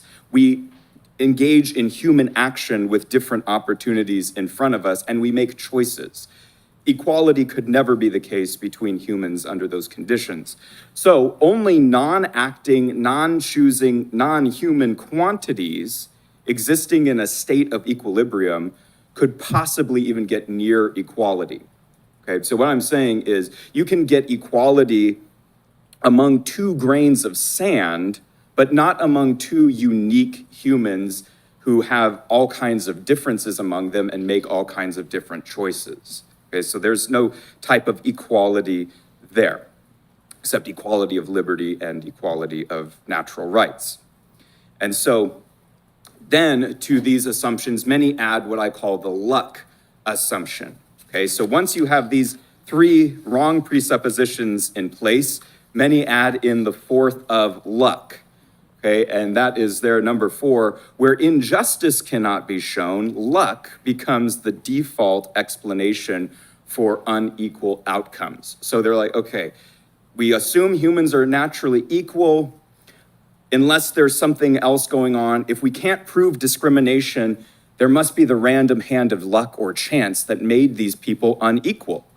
Okay, so that is often assumed, and then they assumed that's not fair. That's not just. Like the whiny fish and the rainbow fish, they say, well, the just thing would be to equalize them by force. Okay, so luck egalitarians employ arguments that are really just veiled statements of disapproval or ignorance regarding outcomes. So somebody sees, let's say that you invent bubble gum and you sell it and you become a billionaire because people trade voluntarily with you to buy bubble gum. Now, you have not done anything wrong. You've created something, you've taken on the uncertainty, the risk, the costs, you've produced, you've invested in capital, you've gotten it out to market, you've served the consumers, and they prove that through their demonstrated preference by exchanging money for bubble gum. And because a lot of people don't understand economics, they superficially look at that and say, that guy has $1 billion, and not everybody has that. That guy must be evil, or there must be just some force in the universe that just gave him that for no reason. And so because they don't understand economics, they say, I really just don't approve of that. That doesn't make sense to me that guy has $1 million or $1 billion, and that's just unacceptable, right? So they really are disapproving of the realities of nature-given circumstances. We are born into a world that is unequal. We share different geographies. We live in different places. We have different things that are closer or further from us. So people are really complaining about the nature of scarcity. They wish scarcity didn't exist, and they think it's an injustice that there's such a thing as scarcity and having to make choices and trade-offs. So they try to find someone else to blame. And number 2, on that bottom point, they also don't understand or don't approve of the results of the market production and exchange mechanism, meaning people produce and they trade, and this causes inequalities that are voluntary and value maximizing, but people don't understand that, and they look at that and they say, it must just have been luck that some people ended up with more or less. And so many people think of life as A Monopoly game. Do you guys like that generic business game from Adobe stock? Anyway, they think of life as a Monopoly game. And part of this analysis is true. They think of, in a Monopoly game, everyone starts out with the same amount of money. Well, that's an unrealistic assumption in life, that everybody's going to start out with the equal amount. But then in Monopoly, you roll the dice and you pick the cards, and that's an element of chance or luck, but you also make decisions, whether to buy a railroad or not, and you try to win, right? And so a lot of people think that life is like, okay, everyone started out with the same, and inequality is the problem that made people unequal at the end. On the other side, they say, well, life is not like a Monopoly game. It's like an unequal race. They do this a lot in public schools or show videos of, okay, if you have two parents who are married, you take a step forward, and if you don't, you take a step back. And they show in those types of videos a true point. People are different, and they have differences, choices, advantages and disadvantages of things that they both chose and things that they had no control over. The problem is in the conclusion that therefore the state needs to equalize everybody or try to make equal something that happens by luck or by chance. Okay, so life is not like either of these things, except there may be some truths in these things. And Rothbard critiques even the idea of what he calls market distribution. He says the problem is, we talk about redistribution. Rothbard talks about there was no distribution in the first place. There is not a Monopoly game where you have the banker hand out money. We are born into this world of scarcity, uncertainty, and we have to engage in human action and production and exchange. But besides God, there's no distributor, and there's no expectation that people would be equal. Rothbard writes, he says, there is no distributional process apart from the production and exchange of the market. So the process of distribution is not really somebody handing out money, like you guys with your money going out the other night from here in an envelope. The idea is people are producing and then trading with each other. So hence, the very concept of distribution as something separate becomes meaningless. Since the free market process benefits all participants on the market and increases social utility, it follows directly that the distributional results of the free market, the pattern of income and wealth, also increases social utility, in fact, maximizes it at any given time. In other words, what you see in a free market, those inequalities there are things that people have chosen through production and exchange, and it benefits everyone in participation. Rothbard goes on and says, when the government takes from Peter and gives to Paul, it creates a separate distribution process and a problem of distribution. No longer do income and wealth flow purely from service rendered on the market. They now flow from special privilege created by the coercion of the state. Wealth is now distributed to exploiters at the expense of the exploited. Okay, so let's fix some of these presuppositions. Okay? Well, number one, this is a more realistic view of the world. Inequality is the natural and default state of the world and human nature. Humans, number two, act under conditions of uncertainty to use means to achieve ends. That's what we've been learning about from praxeology from the beginning. Number three, diversity in nature and in humans plus subjective preferences leads to value maximizing production and exchange. In fact, the reason why trade happens at all is because people are unequal. People have things that the other wants more highly than what they have, and they want to trade. It's the inequality of exchange that makes trade possible. If you value more highly what somebody else has, and you have something to trade them that they value more highly than what they have, then a trade can take place. That doesn't happen without inequality. So inequalities happen or make trade possible. For there's no evidence that these inequalities are unnatural or unjust. Now, we're not talking about oppression. We're not talking about state use of coercion. We're talking about these, even if they're caused by luck, which they're not, on the marketplace, that these are not unnatural. Inequality is natural in this sense, and it is not unjust. No one's rights have been violated. So the ethical conclusion, I would say, now moving into ethics, is to call for an end of all legal caste distinctions and cronyism. That would be the ways that make people unequal in artificial ways, and the coercive state-enforced legal distinctions that privilege some at the expense of others. That's where we should get rid of those things, and that's the equality that we should be in favor of. Okay, so now let's talk about now we have our critiques of Adam Smith, but many make fun of Adam Smith, and there's his invisible hand, if you didn't pick up on that one, so I need Jeff to do my rim shot. But in college, when I was in college, I know we have our bones to pick with Adam Smith, but a lot of times for left progressives, he's the catch-all for all things free market, okay? And, teachers would say, can you believe that people think that there's this free market where people can just produce and exchange with each other, and that will kind of be to other people's benefit and bring about these better results? Like, can you believe how stupid people are to believe that that's the case? And we don't exactly put it in the same terms as Smith, but the luck egalitarians believe in another invisible hand.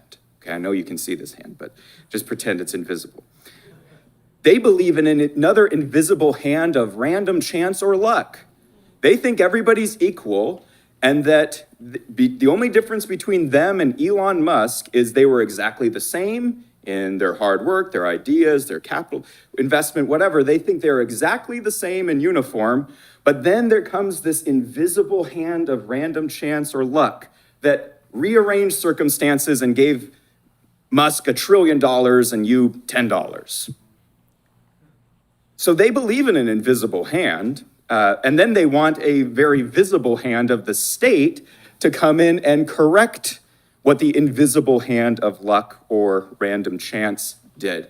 And so luck then becomes basically an accusation that because they don't understand the market or they don't approve of it, they say luck, and therefore you don't own your property. You don't have your rights to what you traded for and exchanged and produced.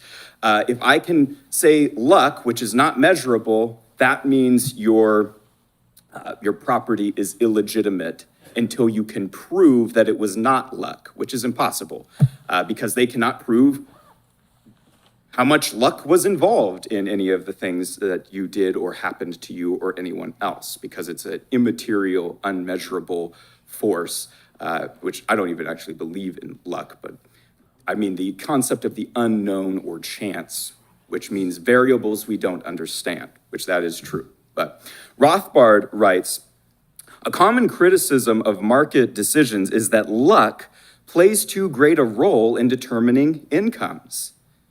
And then he goes on to say, after charging the market confers undue laurels on the lucky, the critic goes on to call for expropriation of the rich, or lucky, and subsidization of the poor, or unlucky. These are what I call the luck egalitarians. And they are operating off of a faulty idea of equality, which is egalitarian equality.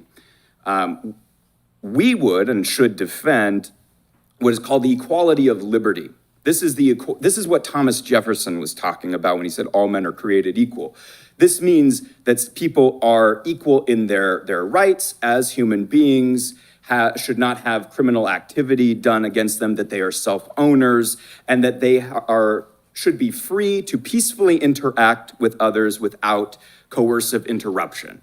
Okay, and the definition I have here is equal legal treatment of all individuals through protecting self-ownership and justly acquired property, and voluntary association or disassociation without what are called legal castes, which are when the government intervenes to privilege some and burden others, or privileges, and sometimes the conservatives call this mistakenly equality of opportunity. So sometimes they mean this when they talk about equality of opportunity, which we can agree, but I don't think it's the best terminology. But the other side is this: egalitarianism or equity, or what is also meant by equality of opportunity. Now, even though they make a big case out of using the word equal over and over and over again, what they really want is specific unequal treatment legally, especially by the state, of individuals by which castes, different legal groups of people, are created in an attempt to achieve equal opportunities or equal results. Okay, so the way that egalitarians want to achieve equality is by treating unequal people unequally. So they don't actually want to end discrimination. They actually just want to restructure and rearrange discrimination. And that's actually said in Ibram X. Kendi's book on how to be an anti-racist. So the way to solve past discrimination is present discrimination. The only way we're going to solve that present discrimination is with future discrimination. So they say, oh, they're all against discrimination, and then they say, but it's the only way we can solve our problems and make everybody equal is by treating them unequally, perpetually, and forever. Okay, now let me move on. So to accept egalitarianism as a goal is to reject equality of liberty. They're fundamentally opposed, and it's also to reject the rule of law or equality before the law. It's replacing legal discrimination with legal discrimination. And so to accept equality of liberty is to reject egalitarianism. So luck egalitarians declare that there's unequal opportunities of people. So let me give you a few quotes. Robert H. Frank said in his book, Under the Influence, this is quoted by Dr. David Gordon in one of his articles, he says, because successful people often fail to appreciate the importance of seemingly minor random events in life, they tend to develop an exaggerated sense of entitlement to the enormous material rewards they command in the marketplace. To be sure, most successful people work hard and are highly talented, so you can see a little bit he's going to adopt the labor theory of value. But at critical junctures, they must also have been lucky. There are plenty of others, after all, who are equally talented and hardworking, yet didn't earn nearly as much. The problem is that when people think their success was entirely their own doing, they often become more reluctant to support taxes necessary for the investments that would create similar opportunities for other people in the next generation. So because they don't buy into this idea that this random, mysterious force called luck intervened and changed the nature of reality to make some equal and some unequal, these people become entitled and reluctant to support taxes. What's their problem? You know, don't you just realize how lucky you are? Now hand over the money. Like, what's the issue? Here's another one, G.A. Cohen, Rescuing Justice and Equality. And I don't think he does a successful job of rescuing it, but anyway, here it is. He says, people with greater than average talents and abilities should not, in justice, receive more wealth and income than others, even if their work is more productive and valuable than their less fortunately endowed coworkers. People do not deserve the abilities by which they surpass others. And my own animating conviction is that an unequal distribution whose inequality cannot be vindicated by some choice or fault or desert on the part of some of the relevant affected agents is unfair and therefore pro tanto unjust, and that nothing can remove that particular injustice. I'm guessing you would say the state could remove it, or try. Now, if the world is really random, then there's no such thing as human action. That's the point I want to make. These are things that would have to be in place according to Mises and a list of presuppositions that would have to be true about the world and the nature of reality for economics to be possible and human action to take place. And so people like to believe that the world is totally random. If it was, choices wouldn't matter. Okay? Now I'm gonna have to skip ahead because there's some great quotes from Mises here on that you need causality and these things to make choices. But I'm going to wrap up here in just a moment. But here's a thing that to take into mind is that if luck, chance, or chaos are truly the paradigm of human existence, meaning if there's this mysterious force of luck that is the explanation for why some are successful and some are not, that intervenes no matter what our choices are, then human action doesn't matter because our choices are random. Mises called it kaleidoscopic, the kaleidoscope that every time there's a twist or a change, the picture changes. You'd be able to not think, experience, or act in that world. And if luck or chance are truly determinative, meaning they are the thing that makes the difference, then human action is undermined. But if that's the case, if the world is really like that, then that means the purposeful actions of the state to try to rearrange what luck caused to be unequal would also be problematic. Now, I want to end here with, real quickly, you guys have probably seen this before, right? The three guys of the unequal heights. So we don't want, and this is basically an example of luck. No one really chooses how tall they are, right? But see, equality is just not fair, not just, because, that guy's short. And this one is just but what you see in this, the implicit assumption, you have to create a custom-made legal standard for every person, which is treating them unequally. This is just one situation with three individuals in one area. They don't tell you that the short guy's a millionaire. No, I'm just kidding. But you see that this situation can change. Yes, they're unequal here, but they could be unequal in so many other ways that you would have a Hayekian knowledge problem to try to determine. The government would have to know all the ways that people are unequal, and then they'd have to be able to quantify those, and then they would have to have the absolute power, omnipotence basically, to right those wrongs, and then we live in a world of change, so luck and things would change that all the time, luck and choice. And that would also lead you to the intersectional wheel of privilege and power, right? Now this has a lot of problems with it, but one of the things that it teaches that is true is that humans are so diverse and different in so many ways, countable and uncountable, that we should never expect them to be equal. This wheel of privilege, while I think there's some silly ones on there, it actually doesn't go far enough. The conclusion of intersectionality, if it was consistent and logical, is if you push it far enough, it should mean, you know what?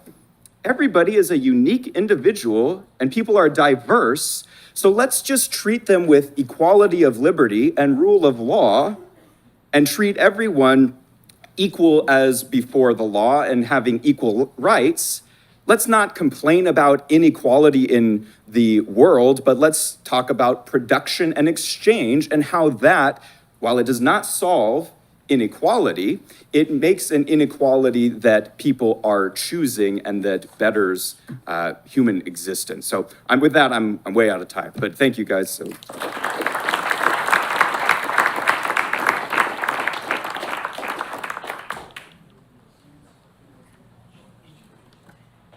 I just wanted to take a moment between these two speakers to introduce the next speaker and also make a plug. The plug that I want to make is the Mises Academy, which is live, and you can take all sorts of courses for free on that website. Just go to academy.mises.org to check out what we have. We're currently undergoing this process of adding new courses, revitalizing and promoting it, and so I highly encourage you to check it out. In fact, our previous speaker, Joshua Mawhorter, just recently recorded, it's not up yet, but he recorded a course on U.S. government, and so that will be up later. And our next speaker, Dr. Larson Plyler, has also recently recorded a course on U.S. history. And so since you haven't met Dr. Plyler yet, let me quickly introduce him. He is a PhD from Mississippi State in history. And as I said, he did a course on U.S. history for the Mises Academy, and he's taught history at the high school level, at the undergraduate level, and also the graduate level. So please join me in welcoming Dr. Larson Plyler, who's going to talk to us about the legacy of the Declaration.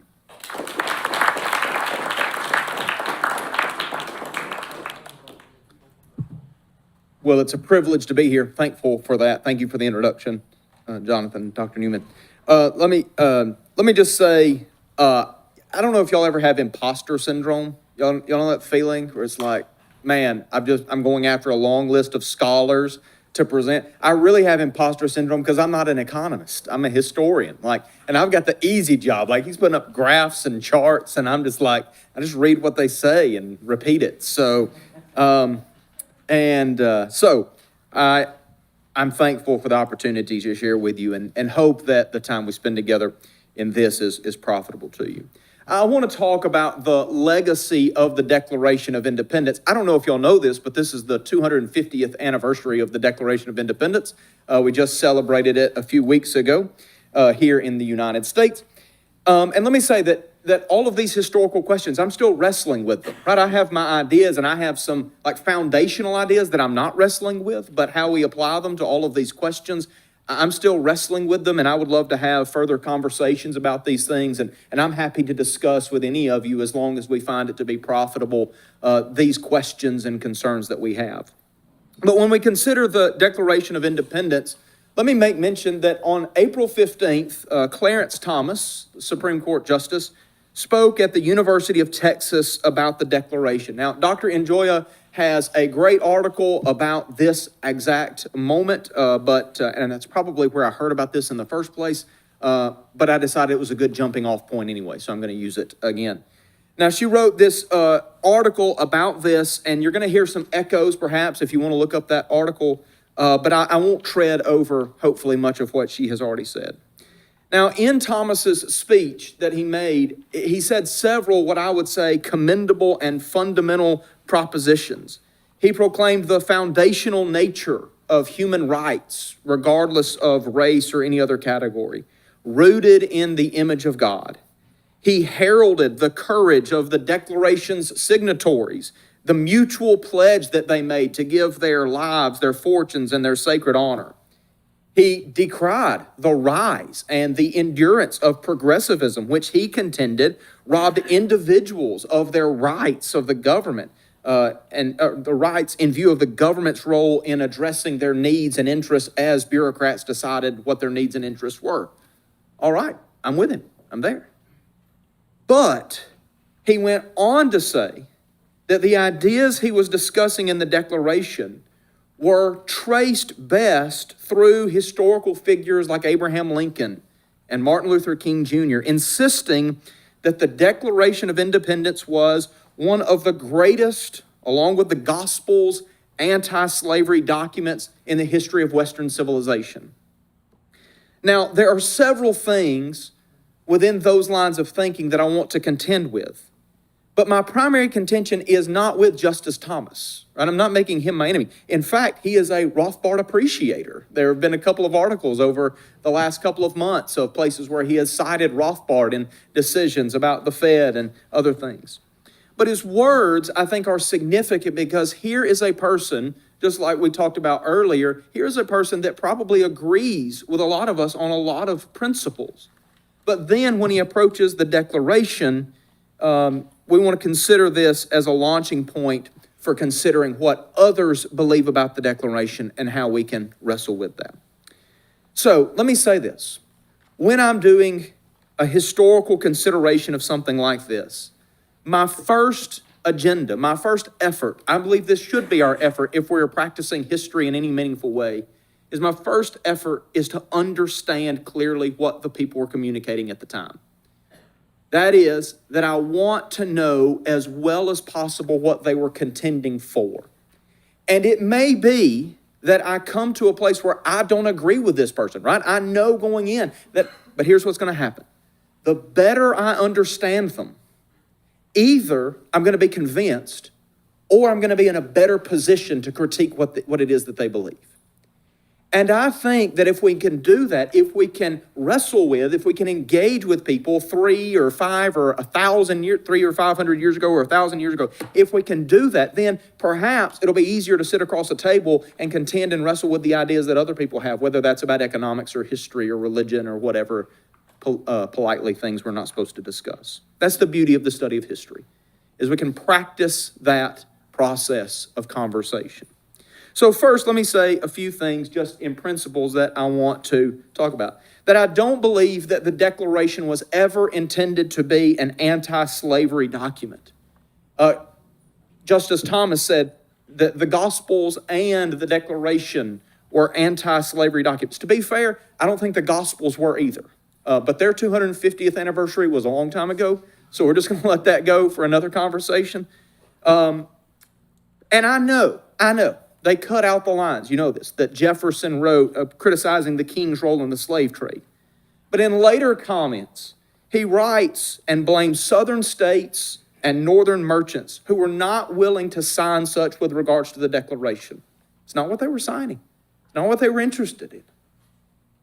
Now, that does not mean that there are no real implications regarding the Declaration. Absolutely there are. When one begins to ponder God-given inalienable rights to life, liberty, and the pursuit of happiness, when you begin to consider that all of humanity is created equally, there ought to be some enormous ripples, in fact, tsunamis that come as a result of that in how we think about other people. But to say that that was what Jefferson meant or what Hancock signed takes the Declaration out of its context, and we'll say more about that as we go.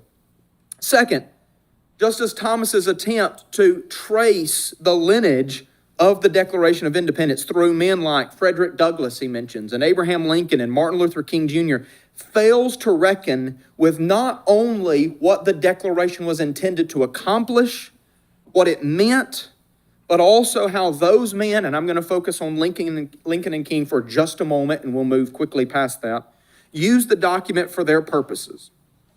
Now, let me suggest to you that it was in fact Lincoln and then King's usage of the Declaration that has tainted its legacy rather than passing it on.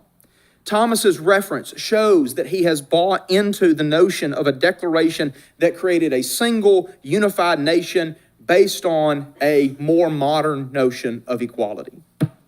And third, it seems as though Thomas's consideration of the Declaration of Independence focuses almost totally on a line or two at the beginning, emphasizes the last sentence, but misses what the Declaration of Independence was doing.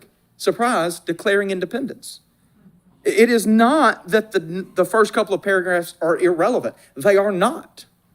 But that misses the Declaration of Independence, which is what the thing is all about. And perhaps we should say that whatever legacy the Declaration of Independence has, that part of the Declaration should be considered a vital part of it. Now, maybe it's not, but we'll talk about that. Now, of course, if you are familiar with the Declaration of Independence, the Declaration of Independence is in 3 major parts. The first part, comprising the first 2 paragraphs, is we might call it the preamble or the introduction. It explains the justification of declaring independence. The second part is a long list of violations of the rights of the American people, with the blame directly pointed at King George III. And the final paragraph, we have the actual Declaration of Independence and sovereignty for 13 United States. Now, while we remember the first couple of paragraphs the most, it is the last paragraph where the declaration happens, and we're going to look at each part in turn very briefly. So, Jefferson contended that whenever a government not only failed to protect the rights of a people, but became an aggressor toward them, the people under its power had the right and the responsibility to get rid of the government. He knew, though, that in the period between that alteration or abolition and the institution of some new government that would protect those rights, that there was a potential for great suffering.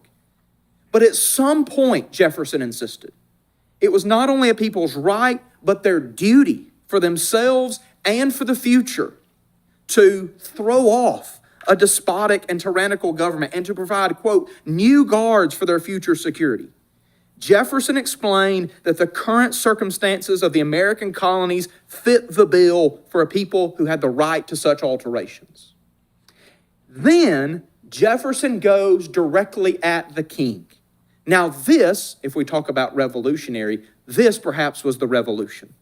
Considering the conflicts, if you've had your early American history class, considering the conflicts of 1760 to 1776, we would say that shouldn't Jefferson be declaring independence from Parliament?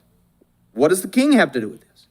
But you notice that Jefferson doesn't reference Parliament at all in these abuses because he never thought that Parliament had any jurisdiction over the colonies in the first place. From the very beginning, the colonies had established their own representative assemblies that would direct affairs locally. They did, in Jefferson's view, owe loyalty to the king. Parliament, in every act of regulation, taxation, or legislation over the colonies, acted outside of its power. There was no need to declare independence from Parliament.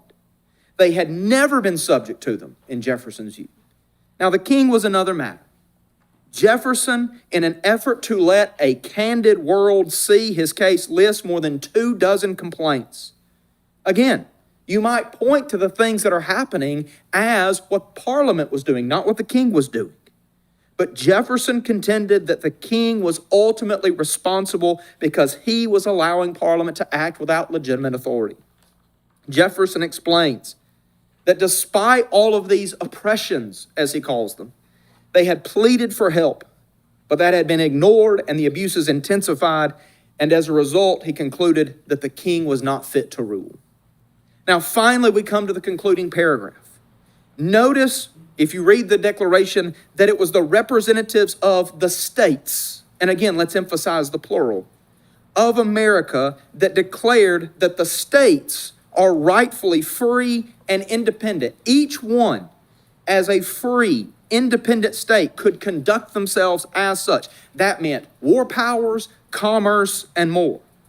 Now, Jefferson means more by state than just a division of a centralized nation. They were not just administrative districts, right? They were not just counties or parishes. They were independent and free states on par with other states of the world. Certainly, this document brought the colonies closer together. But Jefferson is careful in his description of them. Rothbard said, quote, "This philosophy brought the separate states closer together by providing a common revolutionary ideology." Now, how should we think about the Declaration? That's Jefferson. I just put him up there because he's good looking. All right, so how should we think about the Declaration of Independence? And how should we think about the war that follows? Was it a radical war of revolution, or was it a war of conservative independence? Was it conservative? That is, Russell Kirk, for example, wrote an article, a revolution prevented. And that has been a long line of thinking among some historians, that rather than this being some radical revolution that takes place, this was an effort rooted in a centuries-long concept of limited government and a return to an old constitutional order with preceding efforts like the Glorious Revolution of 1688. Was it radical? Was it, as Gordon Wood argued, a political, social, and even economic transformation of even what it meant for equality? Well, Rothbard, I think, would have concluded that it was radical. I think you see that in Conceived in Liberty. And others that I appreciate would have said it was conservative. And my answer is yes. Yes, right? The contention of rights and the challenges to the tyranny of a monarch was an old idea. But the contention that this would mean less government was better, and that people naturally were virtuous and could manage affairs on their own, was radical. I like how Gordon Wood says it. He has a little survey of the American Revolution. It's like 150 pages, a great little book. He says, throughout the imperial crisis, American patriot leaders insisted they were rebelling not against the principles of the English Constitution, but on behalf of them. He said, Americans could easily believe that they were simply protecting what Englishmen had valued from the beginning of their history. Yet, he continues in the next paragraph, the colonists were mistaken in believing that they were struggling only to return to the essentials of the English Constitution. He describes their principles as revolution principles outside the mainstream of English thought. They were reading the tradition differently than how other English people would read it. He goes as far to call their perspective as extraordinarily radical. Yes, they were reading Locke like everybody else was in England. Yes, they were reading the essays of the Country Party that opposed a strong executive. But those ideas in the 1760s and 1770s led many colonists to believe, in Wood's words, that the mother country was decayed and corrupted, that the English government was not just guilty of mistakes, but that it was a grand tyrannical design. Colonists, Wood explains, believed that America was the only place where at that moment equality and democracy could exist. Of course, let me balance that with this. Ideas of individual and property rights go back a lot further than the English Constitution. Let me say this is no extra for this. English Constitution was not just one written document. All right, we have our Constitution by which we are governed with limits on, you see the quotations. Okay, so there was no single document. This was like the long tradition and history of English common law, the Magna Carta, Bills of Rights, all of these things were included in that. Okay. But couldn't we point all the way back to like the 10 Commandments, right? And ideas like no stealing and no murder and say, doesn't that show the rights to life and property? Even like the ancient Israelite rule to not move the ancient landmarks, protecting the right to property. And as in Hans Hermann Hoppe's Democracy, the God that failed, there are major questions and concerns that are raised about democracy as a system and its capacity for a national government. All of that is to say this. While there were certainly radical repercussions, we should say that the Declaration was rooted in long-standing ideas. And in my view, the Declaration was not intended to be read by Jefferson or the signees as something that radically changed the social structure of the colonies that were declaring independence. And I think we should say a word about those early parts of the Declaration. Jefferson himself explains why he's writing that part. It is because the states need to not only declare independence, but they also need to win the support of other nations, particularly France, that we talked about earlier today. Thomas Paine, in his book Common Sense, his pamphlet, had suggested that a declaration that explained the foundations and the abuses and that demanded a call for independence, which would be sent to foreign courts, would be, quote, more effective than shiploads of pleas to Britain. You can beg Britain all you want, nothing's going to change. What we need to do is we need to send an announcement and an explanation of why we're declaring independence. It seems as if with that in mind, that Jefferson crafts the Declaration. This would be a declaration to be sure, but one that appealed to foreign sympathies. And let me echo Mr. Mawhorter in his talk just now about the idea of all men being created equal. What does Jefferson mean when he says all men are created equal? Now, this is the legacy, this is the part of the Declaration, I think, that is most often cited as a justification for all sorts of things. But in view of his dependence on John Locke, for example, I think we would say that in the so-called state of nature, that everyone would be equal not only in their rights, but in their status. But here's the thing, we don't live in a state of nature. We live in a society. And over the course of time, rank and order develop out of the fact of people's capacity, their effort, their skill, and out of the conditions into which they were born, for good or for ill. But Jefferson was contending that every person is entitled to basic rights, specifically life, liberty, and the pursuit of happiness.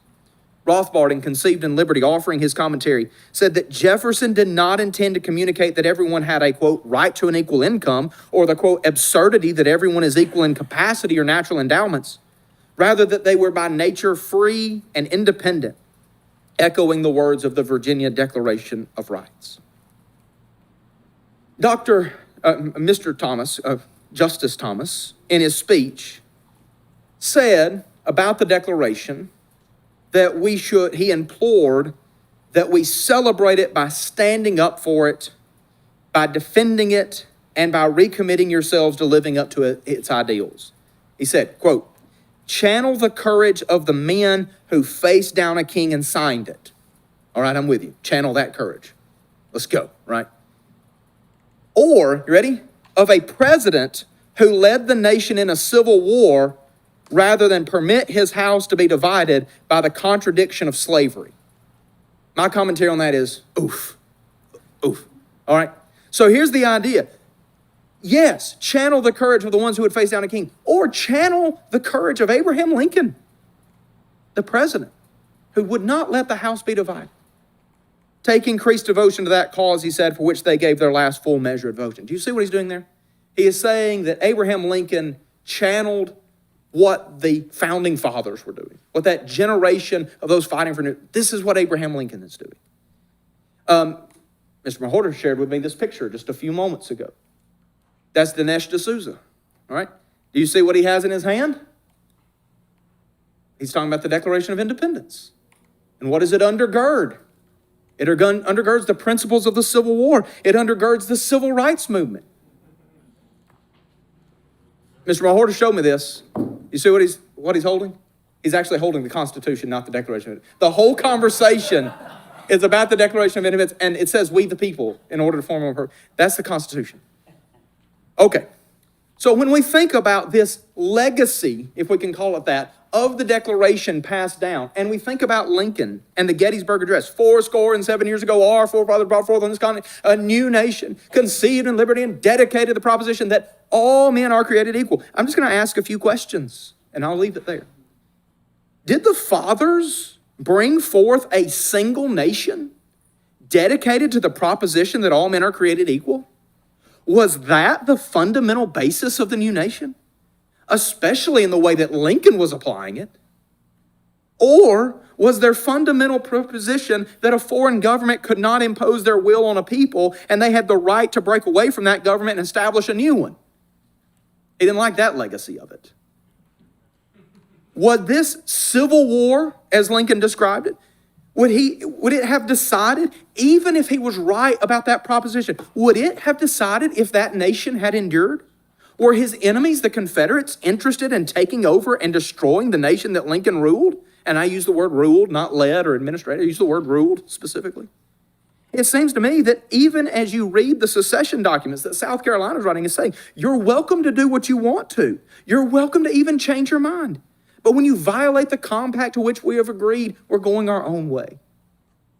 And regarding the address, the Gettysburg Address, would the Civil War, as Lincoln called it, be a new birth of the nation that was born in his view of 1776? That is, do you think that Jefferson and the others were concerned primarily about of, by, and for the people in the way that Lincoln presented it anyway? You know, Lincoln who won less than 40% of the vote in 1860? The Lincoln who was trying to keep whole states under his regime despite their express will? The Lincoln who used military occupations and violations of the constitutional guarantees to keep states from leaving? Yes, certainly for the people, wasn't he? We raise and we'll leave those questions behind. Then Martin Luther King in 1963 references not 67, but 50 years ago. He references the Emancipation Proclamation. The Emancipation Proclamation, which Lincoln specifically wrote so that it freed no slaves of states under which were under his control. But he says, this is the second paragraph, in a sense, King said, we have come to our nation's capital to cash a check. When the architects of a republic wrote the magnificent words of the Constitution and the Declaration of Independence, they were signing a promissory note to which every American was to fall heir. This note was a promise that all men, yes, black men as well as white men, would be guaranteed the inalienable rights of life, liberty, and the pursuit of happiness. Can you imagine Jefferson and King having a conversation and King saying, "Thank you for that promissory note you wrote to me"? I think it's laughable. I mean, it is. To reference the Emancipation Proclamation, which accomplished nothing and bore no weight for the states that had benefited from such an institution. To assume that the goal of the Emancipation Proclamation, or the Declaration of Independence for that matter, was to change the circumstances that King recognizes or references. And that many, even men like Clarence Thomas, would assume that this was the ultimate agenda of King, and that he did not intend for the direction that the civil rights movement carried the nation, a direction that has led to a destruction of the protection of liberty and property in a meaningful way, and a direction that I will say Thomas is in so many ways critical of, to his credit. Now, of course, I want to talk about the lost legacy. I'm taking 1 minute to do this. Can it be a lost legacy? Right? Like, it's not a legacy if it's lost, right? I don't know. Well, it wasn't always lost. Let me say that. And it isn't lost by everybody, and it doesn't have to be lost anymore. Because as we see through the early United States, that the Declaration itself, the Articles of Confederation, the Kentucky and Virginia resolutions, even the Declaration of Secession by South Carolina, all of those highlighted the fact that states have the right to break away when the government failed to carry out its responsibilities. Now, let me just get right to the end. Of course, my suggestion is not that we return to the 1860 conditions of South Carolina. Not at all, right? There's so many reasons. I am thankful that our recognition of all men are created equal has provided opportunities for so many. But as many have shown, many northern abolitionists supported the states' rights to go their own way. Mr. Mawhorter wrote an article about that. I showed up just this week. Until the Confederate Constitution said no tariff, right? Dr. Thornton had a book about that. But what we have done is we have made that proposition, all men are created equal, we've made that proposition, ripping it from its context, a declaration of egalitarianism, which is going to rip us to shreds, as it is already doing. That is, if we rip away all men are created equal, and rip it from its context to mean that the founders were pushing for anti-slavery and what were called civil rights, then how do we keep from steamrolling all the way and say that Jefferson was giving us a promissory note of diversity, equity, and inclusion? When you're willing to rip the statements out of their context, there's no limit as to how far you could take it and justify. We have lost the fundamental element of the true legacy of the Declaration of Independence. That when a government fails to do what it has been designed to do, it is the right and the responsibility of the people to break away and establish one that in their view will protect such rights. And that such independence was declared in the first place by places that were distant from one another and united only in their desire for independence, not in their priorities, characteristics, agendas, intentions, or aims, and that those local communities took their status among the nations of the world. Those are legacies that, while are held on to by many, are forgotten by most. Thank you.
We'll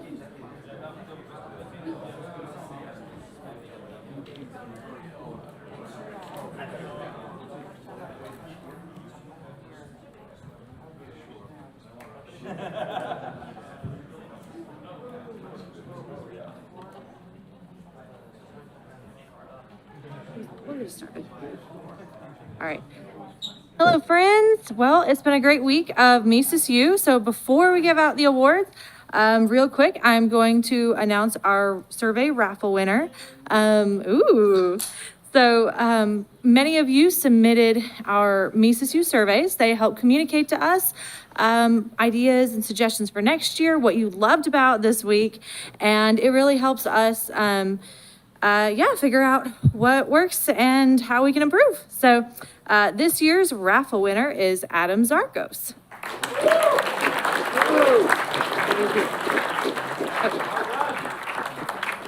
All right, so there you go.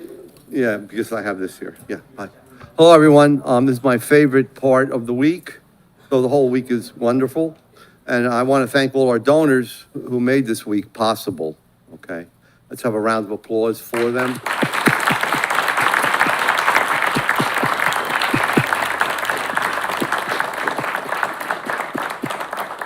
So if you'll indulge me, because I'm the director of the Mises University and possibly maybe the Commissar of Mises University, I get to wear this hat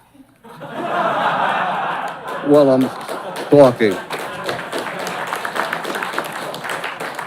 And to get you in the mood for the cookout and to sum up the week, I also get to wear this shirt.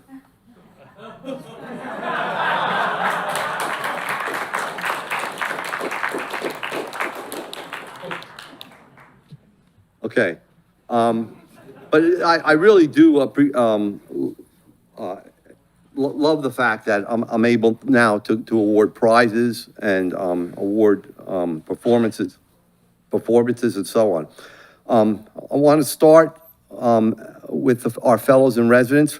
Please stand as I call your name, and please hold your applause. These were fellows that were with us for the entire summer and who did research and presented their research to the faculty here and to the other students. So Adolfo Manuel Dominic Abela. No. I'll put the hat back on. And then there's something called the gulag.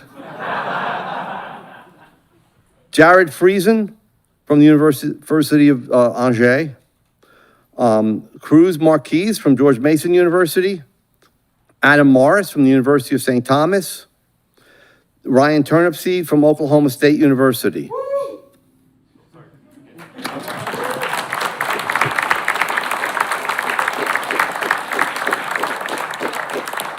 And I don't want to forget their sponsors. These are the pairs of sponsors that sponsored each one. Frank and Sharon Woodall. And then Jared Friesen was also sponsored by Frank and Sharon Woodall. Cruz Marquise was sponsored by Yusuf Alamoed. Adam Morris was sponsored by Steve and Cassandra Torella. And Ryan Turnipseed was also sponsored by Frank and Sharon Woodall. And Zachary Wood by Carol Cooper. Okay. Thank you. Okay. Each year we award the Gary G. Schlarbaum Prize for Excellence in Research and Teaching to a promising young scholar. This year's recipient is Jeffrey Degner. Jeffrey, please step up to receive your certificate.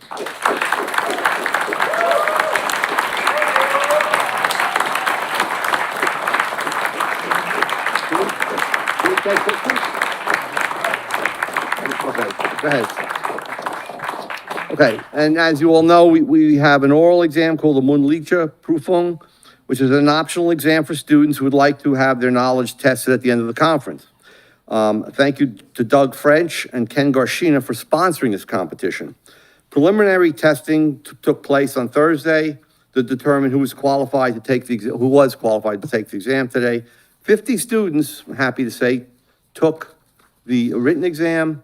19 of those scored 19 or more correct answers out of 25 questions, which is very, very good. And it's a standout year for that.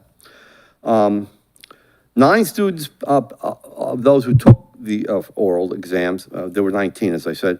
9 students passed the oral exam and 4 passed with honors. Certificates for passing the oral exam are at the registration table. The names of the students who passed are Brandon Quezada Amor, Juan David Bajorquez, Connor Crace, Ludovico Lumishisi, Valentin Matia, Cruz Marquez, Joe Weber, Javier Vergara, and Adam Zarcos. The names of the students who passed with honors are Adolfo Manuel Dominic Abela, Jared Friesen, Ryan Turnipseed, and Zachary Wood. And now it's my great pleasure to announce the prize winners. Please come to the front as I call your name to receive your certificate. Third place prize, the Ken Garshina Prize of $750 goes to Jared Friesen.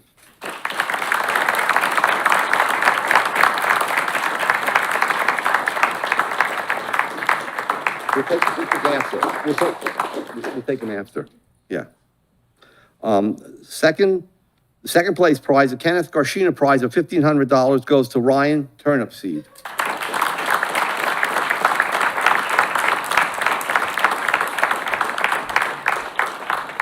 Congratulations. Thank you. And now for the first place prize, the Douglas E. French Prize of $2,500, Zachary Wood was the winner.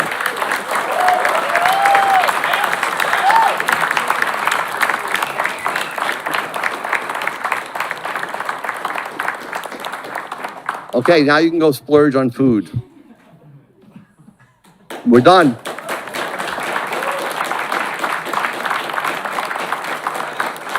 Gonna wait for pictures?